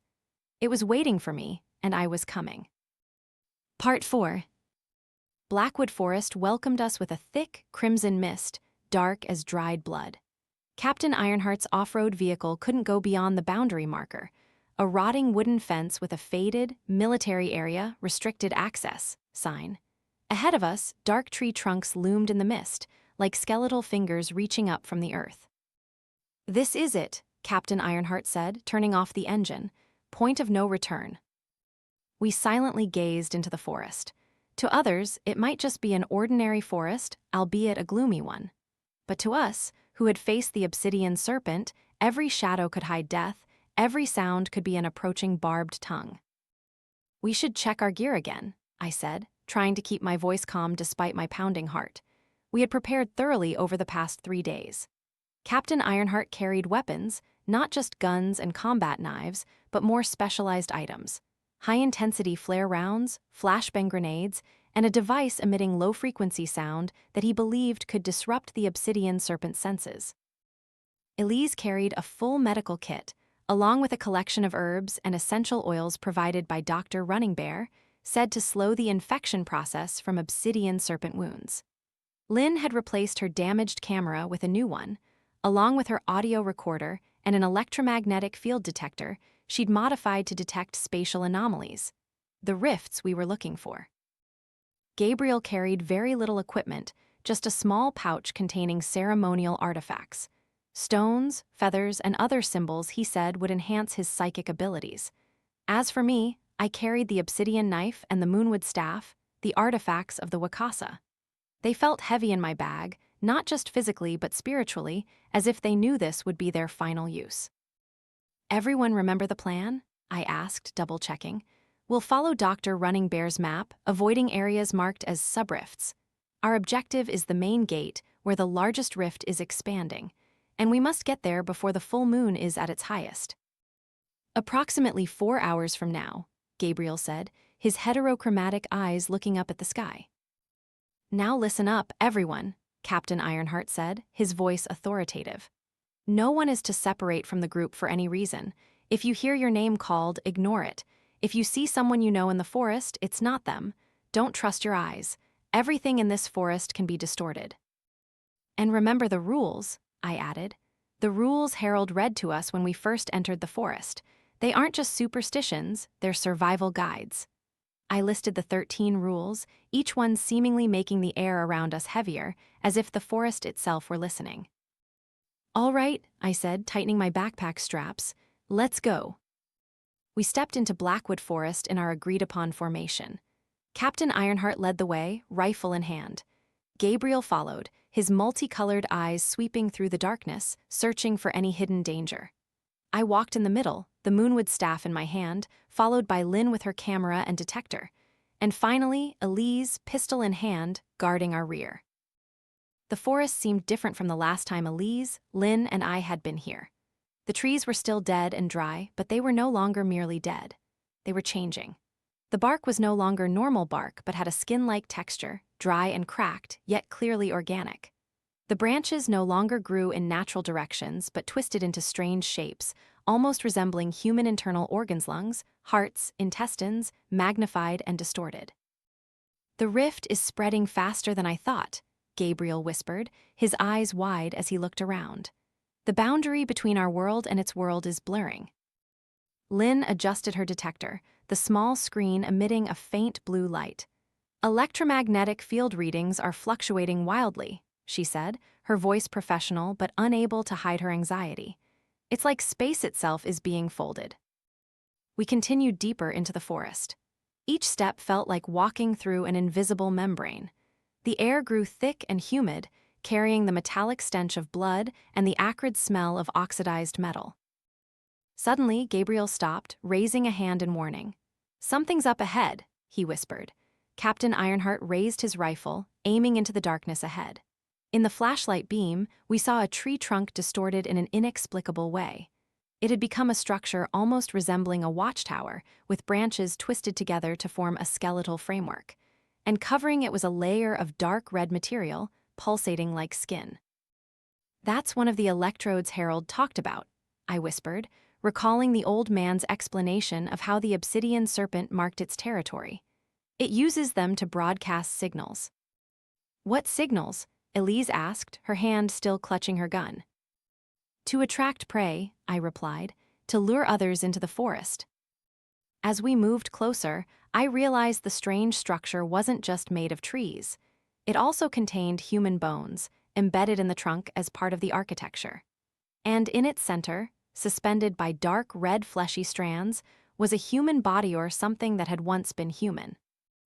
Jonah's, Lynn whispered, recognizing his distorted face. Oh my God.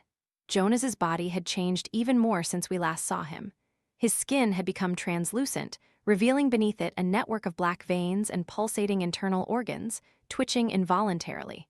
But most horrifying were his eyes, no longer empty sockets, but now filled with pulsating masses of raw red flesh, almost identical to the Obsidian Serpent's eyes.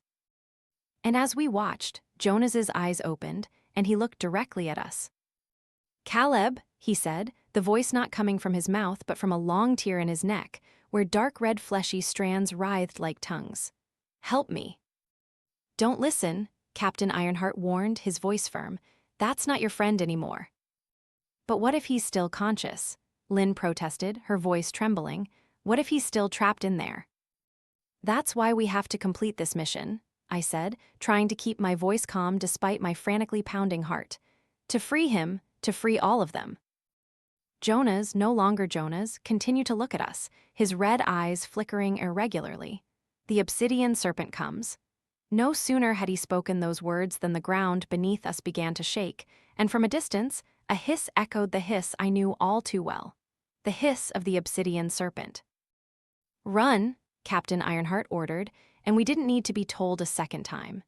We dashed through the forest, trying to stick to the planned route on the map. Behind us, the hiss grew louder, accompanied by the clicking sound of 6 legs moving across the ground, the sound of the Obsidian Serpent hunting. "Forward," Gabriel yelled, pointing towards a natural tunnel formed by bent tree trunks. "That's the shortcut to the main gate." We had no other choice. With the Obsidian Serpent behind us, we plunged into the tree tunnel, not knowing whether it was a trap or not. The tunnel was dark and narrow. Twisted branches intertwined, forming a passageway almost like a giant esophagus. The ground beneath our feet was no longer soil, but a wet, slimy substance, almost like mucous membrane. "It's transforming the forest," Elise whispered, her voice filled with horror. "Turning it into a part of its body." "Focus," I said, trying to keep everyone calm. "We're almost there."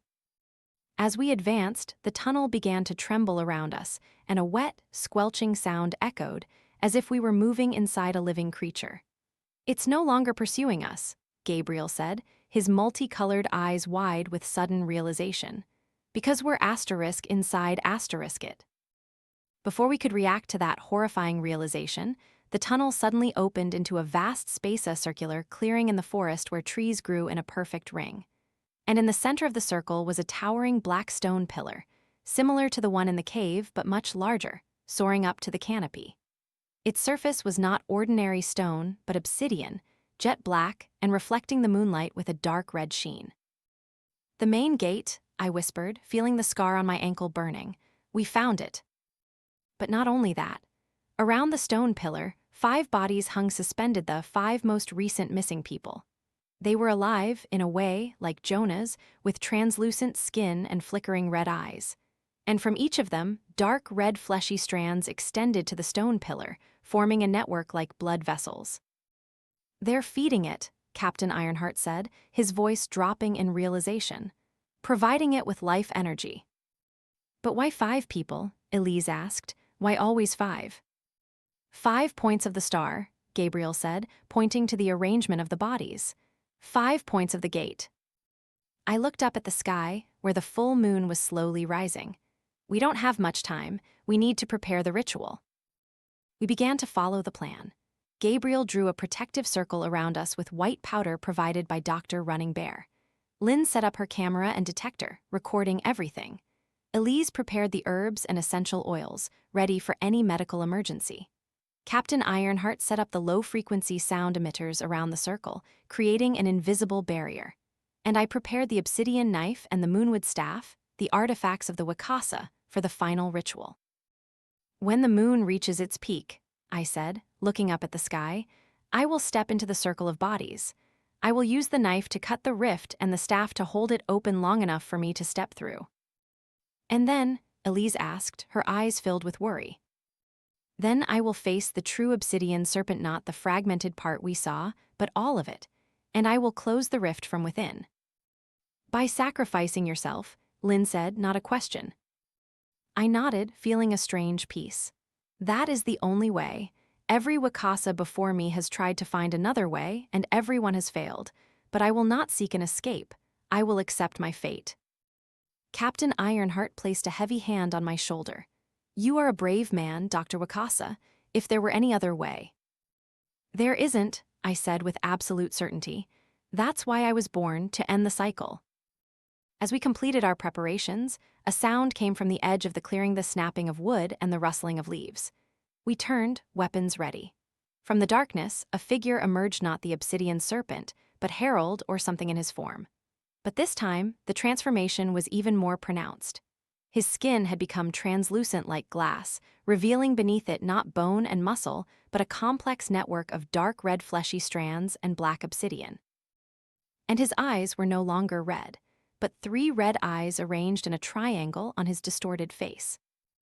"Wikasa," Herald no longer Herald said, his voice echoing as if from a deep cave. "You have finally come." "I have come to end this," I said, my voice firmer than I felt, "to close the rift." The false herald laughed, a sound like metal being stretched taut. "But have you ever wondered why the rift exists, why it must be closed?" "Because it's a threat," I replied. "It allows the Obsidian Serpent to invade our world." "Invade?" the false herald repeated, laughing louder. "No, Wikasa, not invade, return." I felt a chill run down my spine. What does that mean? "The Obsidian Serpent doesn't come from another world," the false herald said, his 3 red eyes staring at me. "It is this world, its original version, before humans, before light, before everything."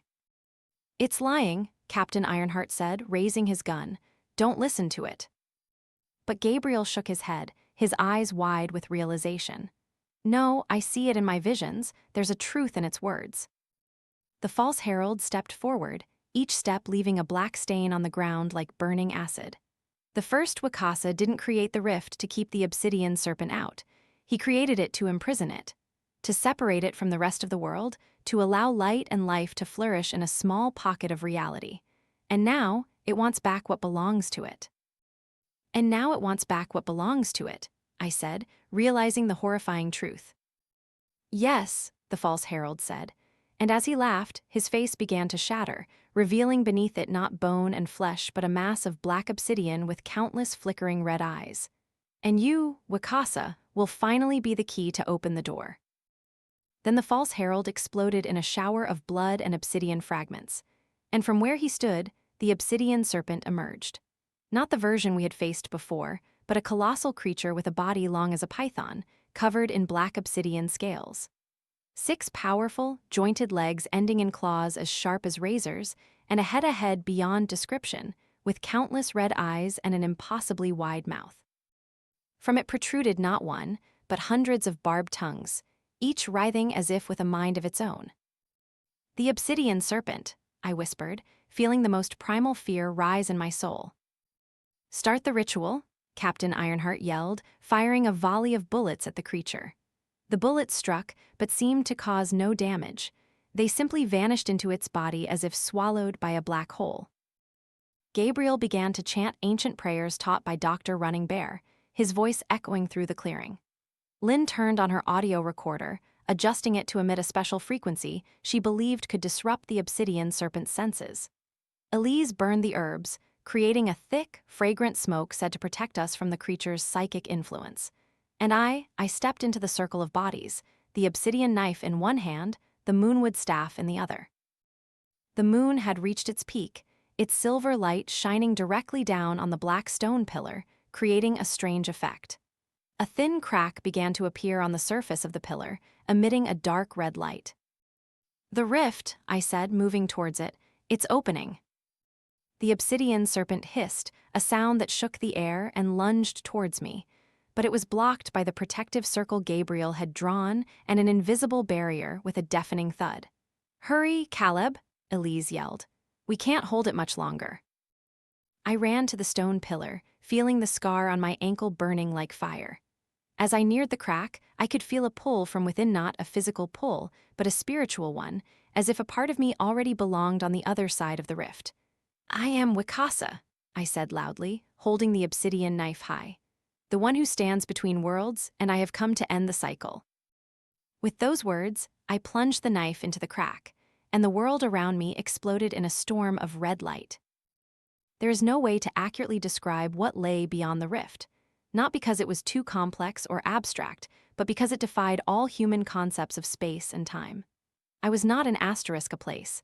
I was simultaneously everywhere and nowhere. I did not see or hear in the conventional way. I simply knew asterisk in an indescribable manner. But if forced to describe, I would say I was in an infinite expanse of darkness. Not darkness from lack of light, but a primal, pure darkness, a darkness that existed before light was created. And in that darkness, I was not alone.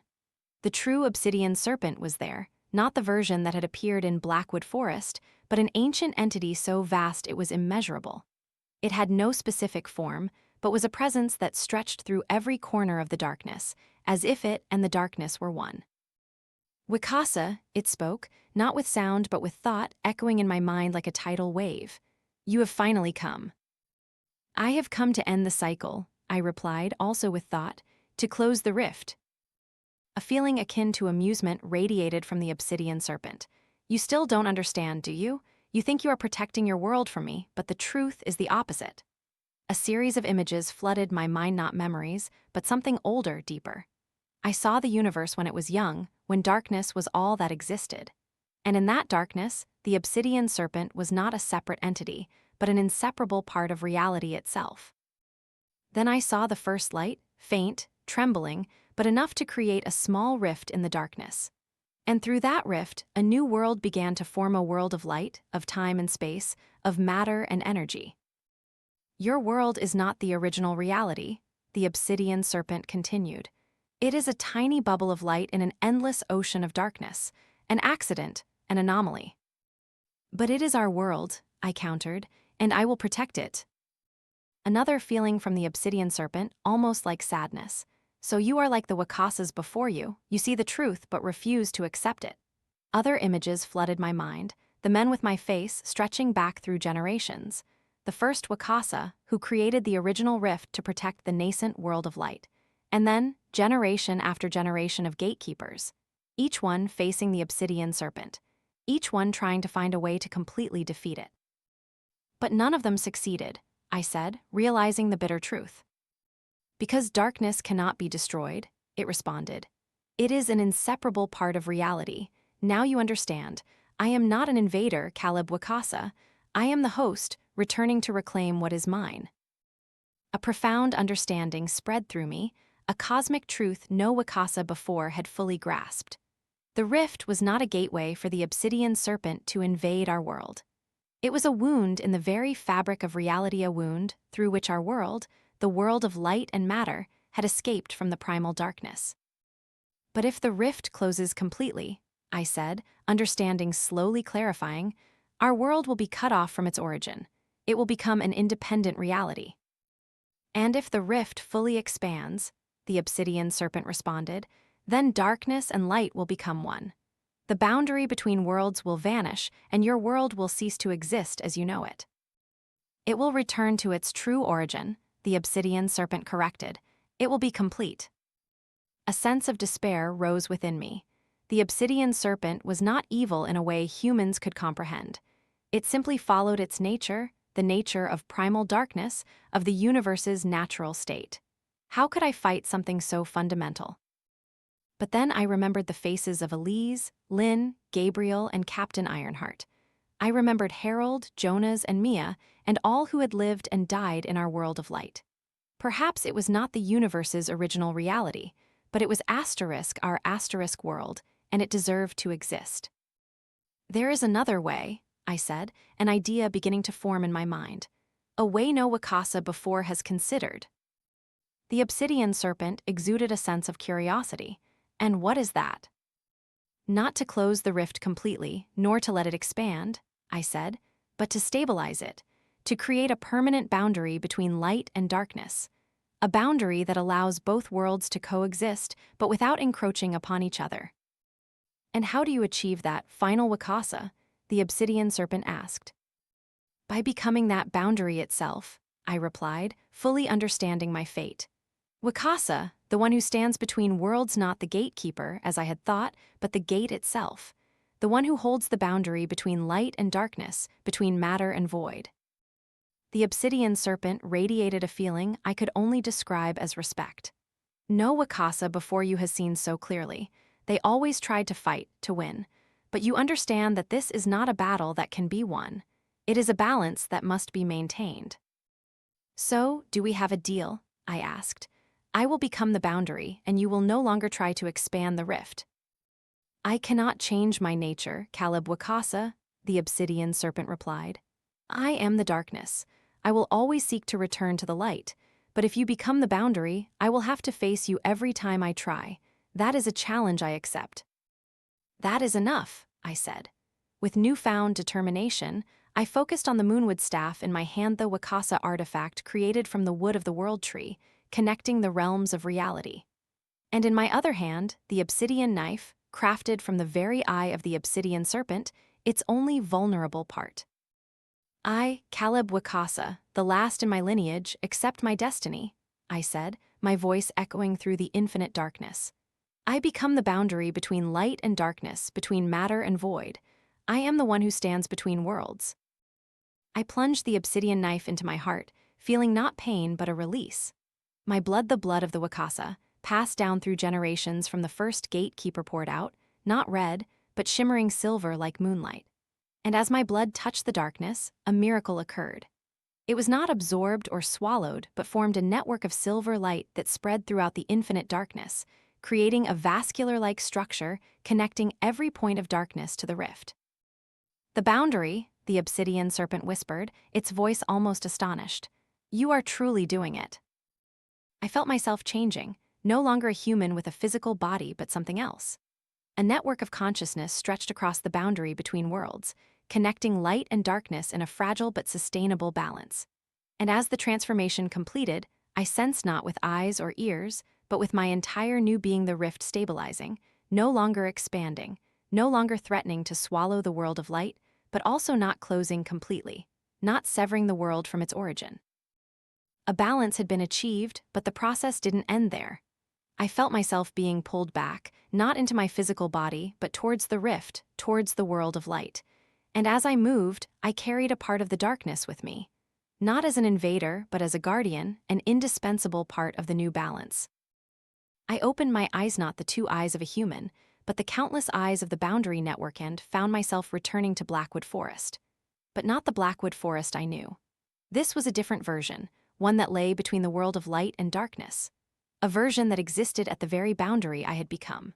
And there, standing around the black stone pillar, were Elise, Lynn, Gabriel, and Captain Ironheart, frozen in time as if only a moment had passed since I had stepped into the rift. I focused my consciousness, trying to manifest a form resembling human shape so I could communicate with them one last time. It was a difficult endeavor. My new being was not designed to exist in space and time in the conventional way. But I forced myself to succeed so they could understand what had happened, so they could continue their lives. Gradually, a figure materialized before them, not me, strictly speaking, but a reflection, an image created from intertwined light and shadow. "Caleb," Elise was the first to speak, her voice filled with wonder and hope. "Not exactly," I replied, the voice not coming from a mouth but seeming to reverberate from the air around us. "I am no longer Caleb, not entirely." "What did you do?" Lynn asked, her camera still in her hand, though I knew it couldn't capture my true image. "I have become the boundary," I explained.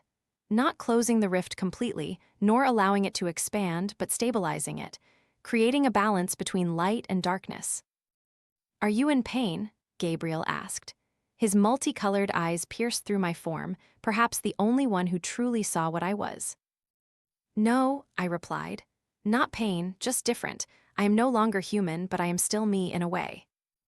"So, the Obsidian Serpent?" Captain Ironheart asked, gun still in hand, though he knew it would be useless. "It is still there," I said. "It will always be there. It is the primal darkness, the origin of everything. But now it cannot expand the rift anymore. I will stop it." "How long?" Elise asked, her voice filled with worry. "Forever," I replied simply. "That is what it means to be the boundary. I will exist as long as the boundary between worlds exists." A heavy silence fell as they fully grasped the meaning of my words. I had sacrificed not only my physical body, but also my ability to live as a human, to protect the world.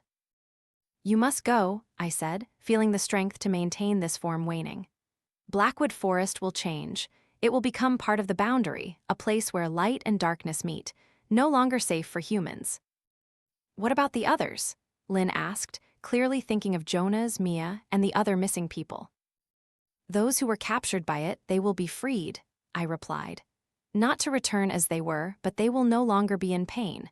They will become part of the boundary, like me, not human, but not entirely lost either. Elise stepped forward, wanting to touch me, but her hand passed through my image. "We won't forget you, Caleb," she said, tears glistening in the moonlight. "I know," I said, feeling a deep sadness but also a profound peace. "And I will not forget you. A part of me will always remember my human life and the people I cared for." "I will record your story," Lynn promised, raising her camera, "so that everyone knows of your sacrifice." "Be careful," I warned. "Knowledge of the rift of the Obsidian Serpent can be dangerous. It can attract those who seek power or those desperate to change reality." "We will protect the secret," Captain Ironheart vowed. "I will ensure Blackwood Forest is guarded and that no one can breach the boundary. And I will find others like me," Gabriel said. "Those who can sense the boundary. We will be your guardians, Caleb." I felt profound gratitude, though human emotions were now alien to my new being. "It is time," I said, feeling my form dissolving. "Live your lives. Enjoy the world of light that we have protected." As my image vanished completely, I felt their tears, felt their sorrow and their reverence. But I also felt something else. A relief, a peace, as they realized that the world would continue to exist, that balance had been restored. And as they left Blackwood Forest, I was no longer Caleb Wikasa, but still carried his memories and essence, returning to my eternal duty, maintaining the boundary, protecting the balance between light and darkness. Not an end, but a transition. Not a death, but a new form of existence. The last Wikasa had become the eternal Wikasa. The end. 1 year had passed since the events in Blackwood Forest, Lynn said into her audio recorder, her voice calm and professional. 1 year since Caleb Wikasa sacrificed himself to stabilize the boundary between our world and something else. She sat in her small office at a local TV station, where she had found work after leaving Blackwood Forest. Not as a documentary filmmaker, as she had dreamed, but as an ordinary news reporter, covering the mundane events of a small town. Safe, simple stories with no connection to ancient entities or rifts in reality. But in her spare time, she recorded the true story not for broadcast, not to share with the world, but simply to preserve it, to ensure that Caleb's sacrifice would not be entirely forgotten. According to Captain Ironheart, the area around Blackwood Forest has been completely sealed off, she continued, disguised as a restricted military zone, with the official reason being scientific research. No one is allowed within a 5-mile radius of the forest center. She paused, looking out the window, where the summer sun shone brightly on the city. An ordinary day in an ordinary world. A world that the majority of its population would never know about the danger that once threatened it, or about the sacrifice that saved it.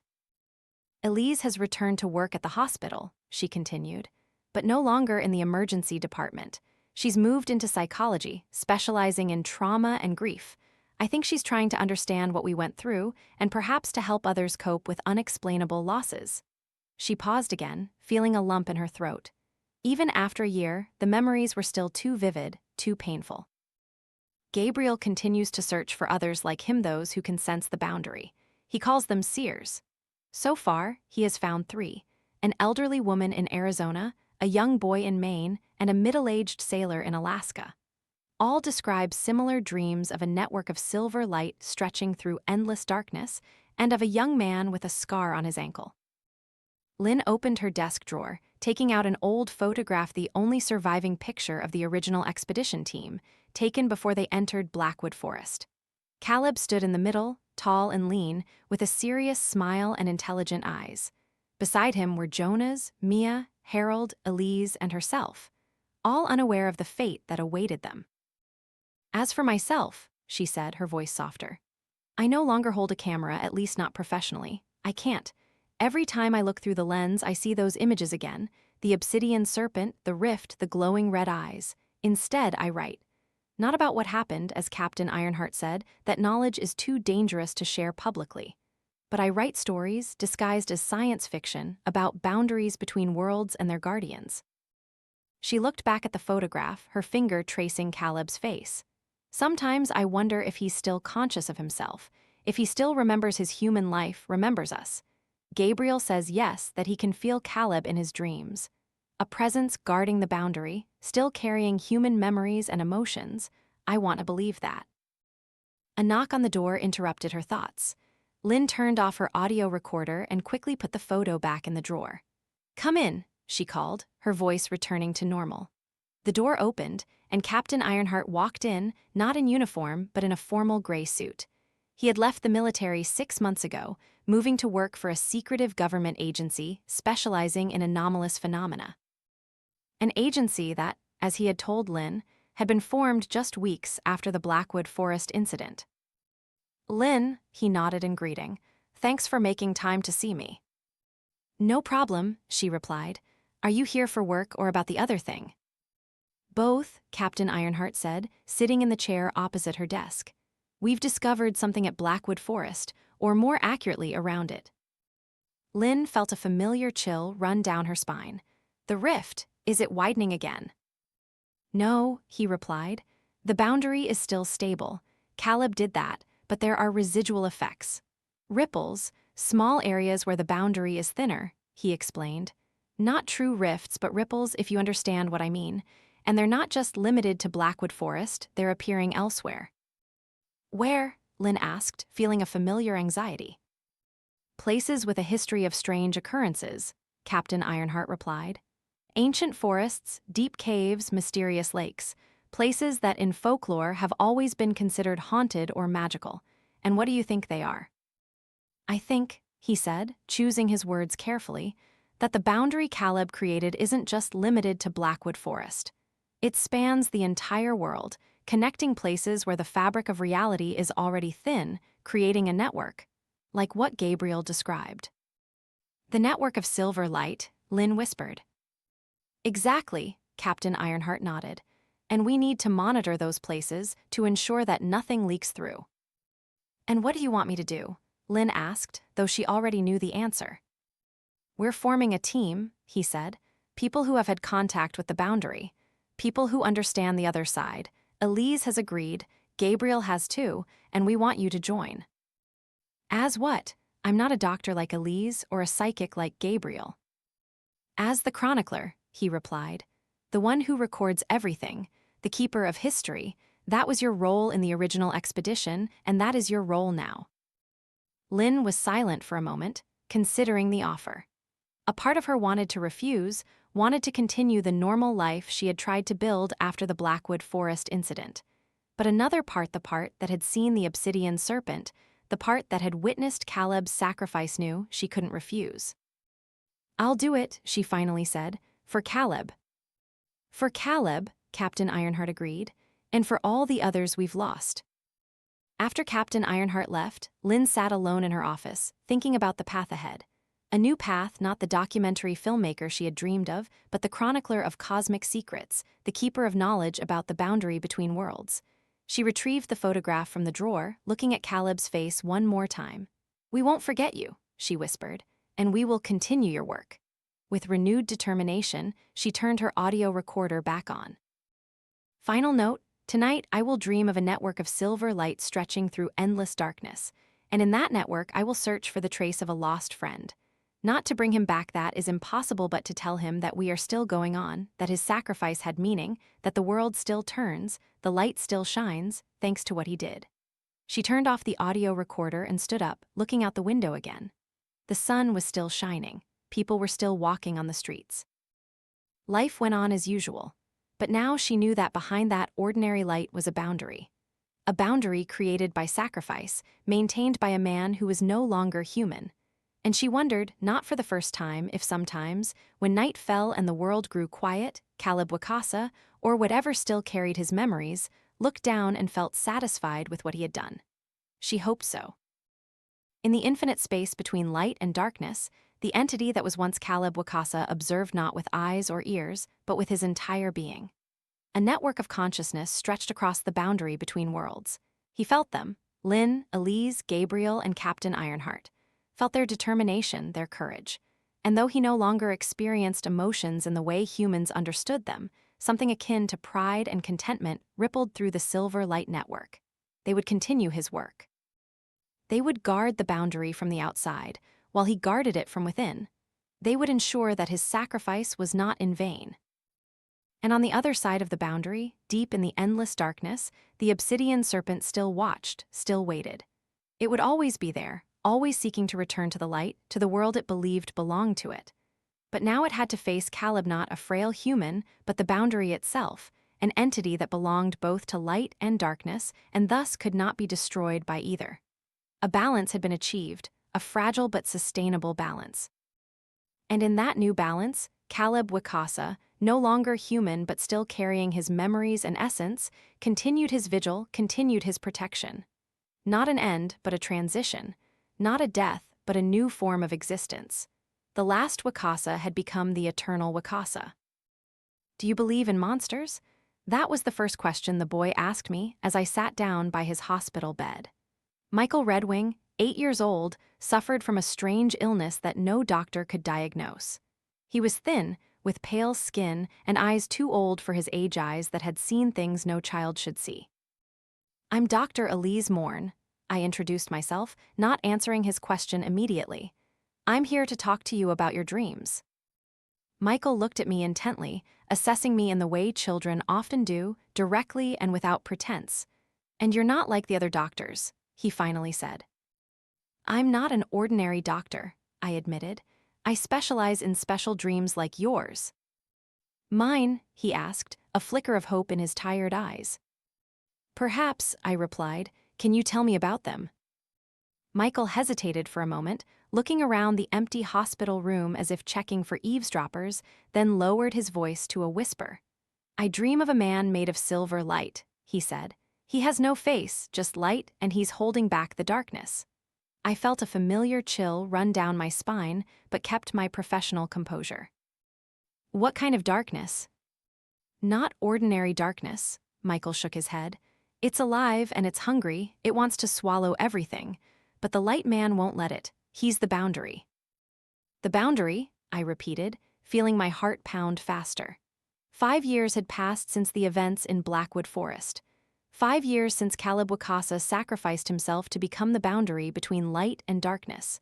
And now, a boy on the other side of the country, with no apparent connection to us, was dreaming of him. "He talks to me," Michael continued, his voice growing more excited.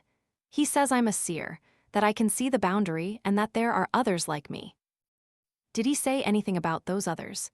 I asked, though I already knew the answer. "He said they would find me," Michael replied, "and that they would help me understand. You're one of them, aren't you?" I nodded, deciding to tell the truth. That's why I'm here, after all, to find new seers, those who can sense the boundary, who can help us protect it. "Yes, I am one of them," I said.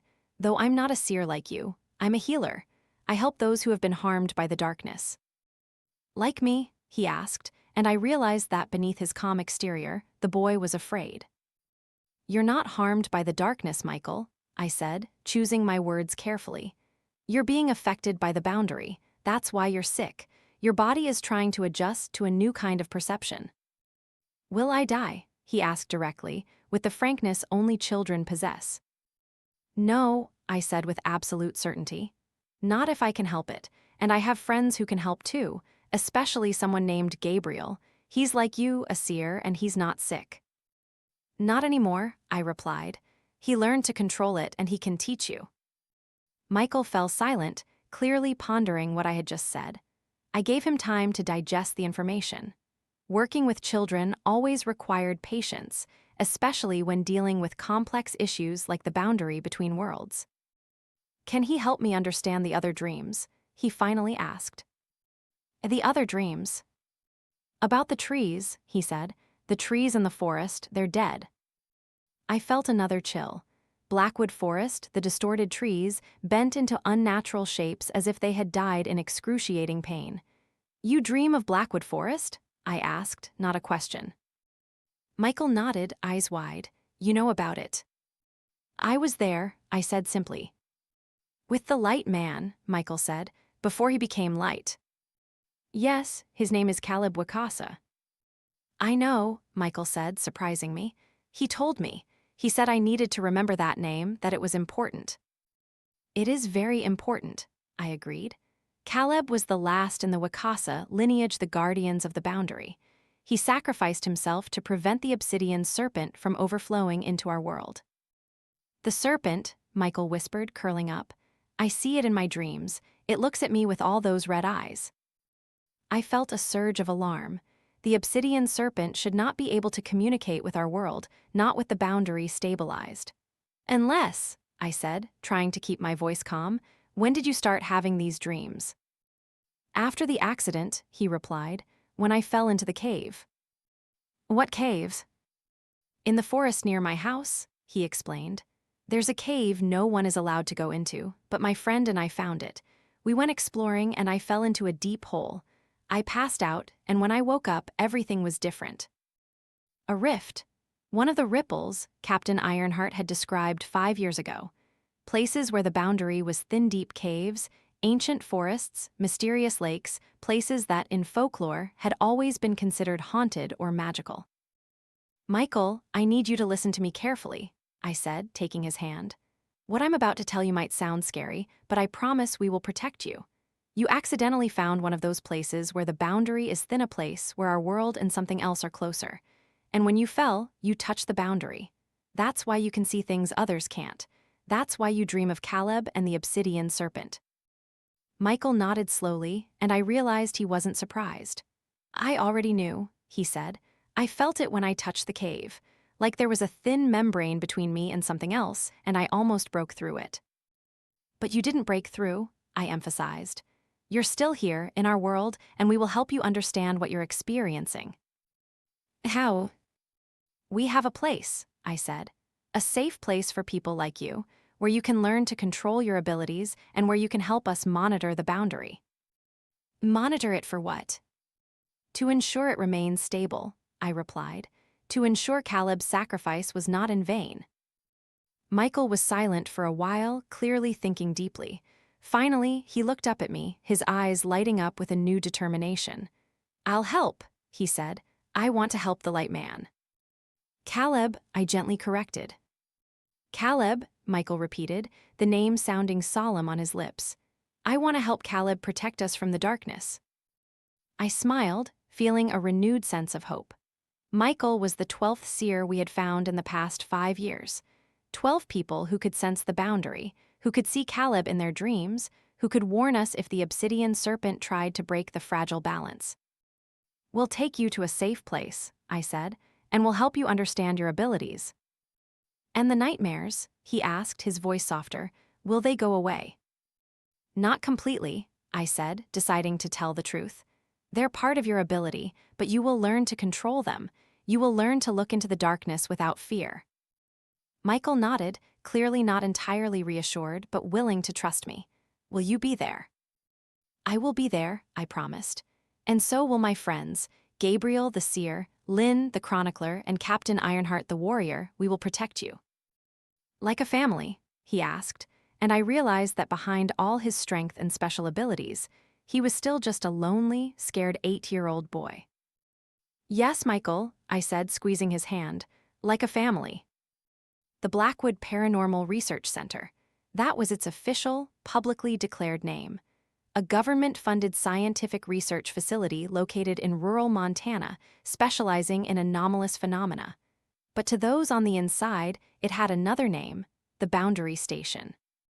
Situated on a hill overlooking a deep lake, one of the places where the boundary was said to be thinnest, the center was a complex of modern buildings constructed for a single purpose: monitoring and protecting the boundary between worlds. I drove through the security gate. Michael sat silently beside me, his eyes wide as he looked at the surroundings. It had been 3 days since our first meeting, and in that time, I had completed all the necessary paperwork to get him out of the hospital and to the boundary station. Not an easy task, but with the support of Captain Ironheart, now Director Iron, and his government connections, we had succeeded. That's it, isn't it? Michael asked, pointing to the main building, a magnificent structure of glass and steel overlooking the lake. Yes, I said, your new home if you want it. Are there many people like me there? There are some, I replied. Not many. Seers are rare, but enough so you won't feel alone. As we parked and stepped out, I saw Lynn waiting at the entrance.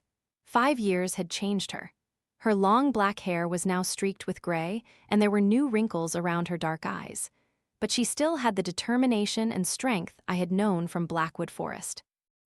"Elise," she greeted me with a tired smile, "and you must be Michael." "Hi," Michael said, suddenly becoming shy. "Michael, this is Lynn Tran," I introduced, "the chronicler I told you about." "The one who writes the books?" Michael asked, clearly having heard about Lynn's work. "That's right," Lynn nodded. "I record everything about the boundary and people like you, so that later, when there are others, they will have a guide." "Like a textbook?" Michael asked. "Like a map," Lynn corrected, "a map of the boundary." We went into the building, passed through security measures, and entered the elevator, which took us down to the deeper floors of the facility, where the real work took place. "Gabriel is waiting in the communication room," Lynn said as we descended. "He's very eager to meet Michael." "What's the communication room?" Michael asked. "It's where we talk to Caleb," I explained, "or try to at least." "He can hear us." "Not directly," Lynn said, "but seers like you can sense him, and sometimes he can send messages through dreams." "Like my dreams," Michael nodded in understanding. The elevator stopped, and we stepped into a long corridor with many doors on either side. At the end of the corridor was a larger door, simply marked Communication. As we neared, the door opened, and Gabriel stepped out, tall and lean, with long black hair tied back neatly, and his multicolored eyes still glowing with otherworldly wisdom. He had changed a lot since Blackwood Forest, no longer an uncertain youth about his abilities, but a confident man at ease with his role as the chief seer of the Boundary Station. "Michael," he said, without needing an introduction, "it's good to finally meet you." "You knew about me?" Michael asked, surprised. "I saw you in my dreams," Gabriel nodded. "Or more accurately, Caleb showed you to me. He guided us to you." "Why?" Michael asked, puzzled. "I'm not special." Gabriel smiled, a warm and understanding smile. "You're more special than you think, Michael. You're one of the few who can see the boundary as it truly is, and you have an ability that even I don't possess." "What ability?" "You can not only see the boundary," Gabriel said, "but you can also touch it." Michael frowned, clearly not understanding. "How can I touch something that doesn't exist in our world?" "But it does exist," Gabriel said, "just not in a way most people can perceive. Come with me, I'll show you." We followed Gabriel into the communication room, a large circular space with walls covered by a strange material that looked almost like glass, but darker, almost black. In the center of the room was a black stone pedestal, not obsidian, but similar, surrounded by a circle of complex symbols carved into the floor. "This is one of the places where the boundary is thinnest," Gabriel explained as we entered the room. "Not naturally, like the cave you found, but artificially. We designed this room to amplify any fluctuations from the other side." "Fluctuations?" Michael asked. "Messages," Gabriel corrected, "from Caleb." Michael approached the stone pedestal, his hand reaching out as if drawn to it. "It feels warm." "That's the boundary," Gabriel nodded. "Or more accurately, that's Caleb's presence within the boundary. He's closer in places like this." Michael placed his hand on the stone pedestal, and instantly, something incredible happened. From the point of contact, silver lines of light began to spread, running along the surface of the pedestal, forming a complex network of glowing lines and symbols. "I've never seen that happen before," Lynn whispered, her eyes wide with astonishment. "I told you," Gabriel said, not taking his eyes off the growing light network. "Michael isn't just a seer, he's a toucher." "A toucher?" I asked, unfamiliar with the term. "Someone who can not only sense the boundary but also interact with it," Gabriel explained. "Can change it." "Change it how?" Lynn asked, her voice filled with worry. "We don't want to break the balance Caleb created." "Not change its structure," Gabriel said, "but strengthen it, make it stronger where it's weak." "I can do that?" Michael asked, his face filled with wonder as he looked at the silver light network still spreading under his hand. "You're doing it right now," Gabriel nodded. "You're strengthening the boundary at this point, making it more stable. And that helps Caleb," Michael asked, clearly the most important thing to him. A lot, Gabriel said. It lessens the pressure on him, gives him time to recover, to grow stronger. Recover from what? I asked, feeling a surge of anxiety. Gabriel looked at me, his multicolored eyes darkening. From the attacks. Attacks, Lynn repeated, her voice tense. From the Obsidian Serpent, Gabriel nodded gravely. It's growing stronger or perhaps wiser. It's no longer trying to break the entire boundary. It knows Caleb will stop that. Instead, it's looking for weak points, places where the boundary is thinnest, and focusing its attacks there. Like the cave I found, Michael asked. Exactly, Gabriel nodded. That's why Caleb led us to you, Michael. You're not just someone who needs protection, you're a part of the defense. With your ability, you can help us strengthen the boundary at those weak points, preventing the Obsidian Serpent from overflowing into our world. Michael looked down at his hand, still in contact with the stone pedestal, still creating the silver light network.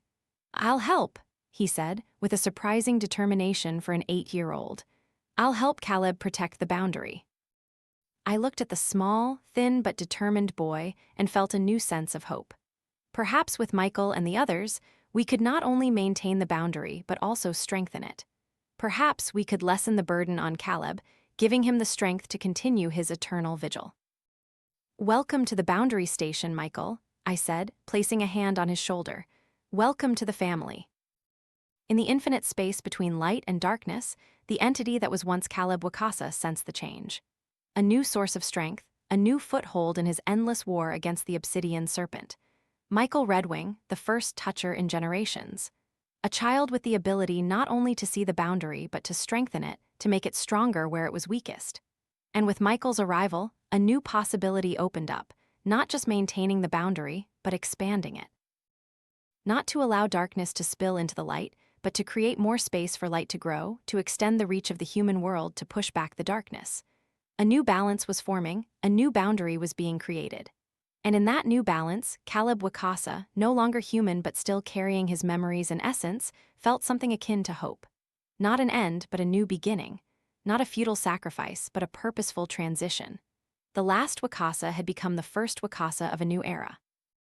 And in the endless darkness, the boundary continued to shine, stronger, more stable, and more hopeful.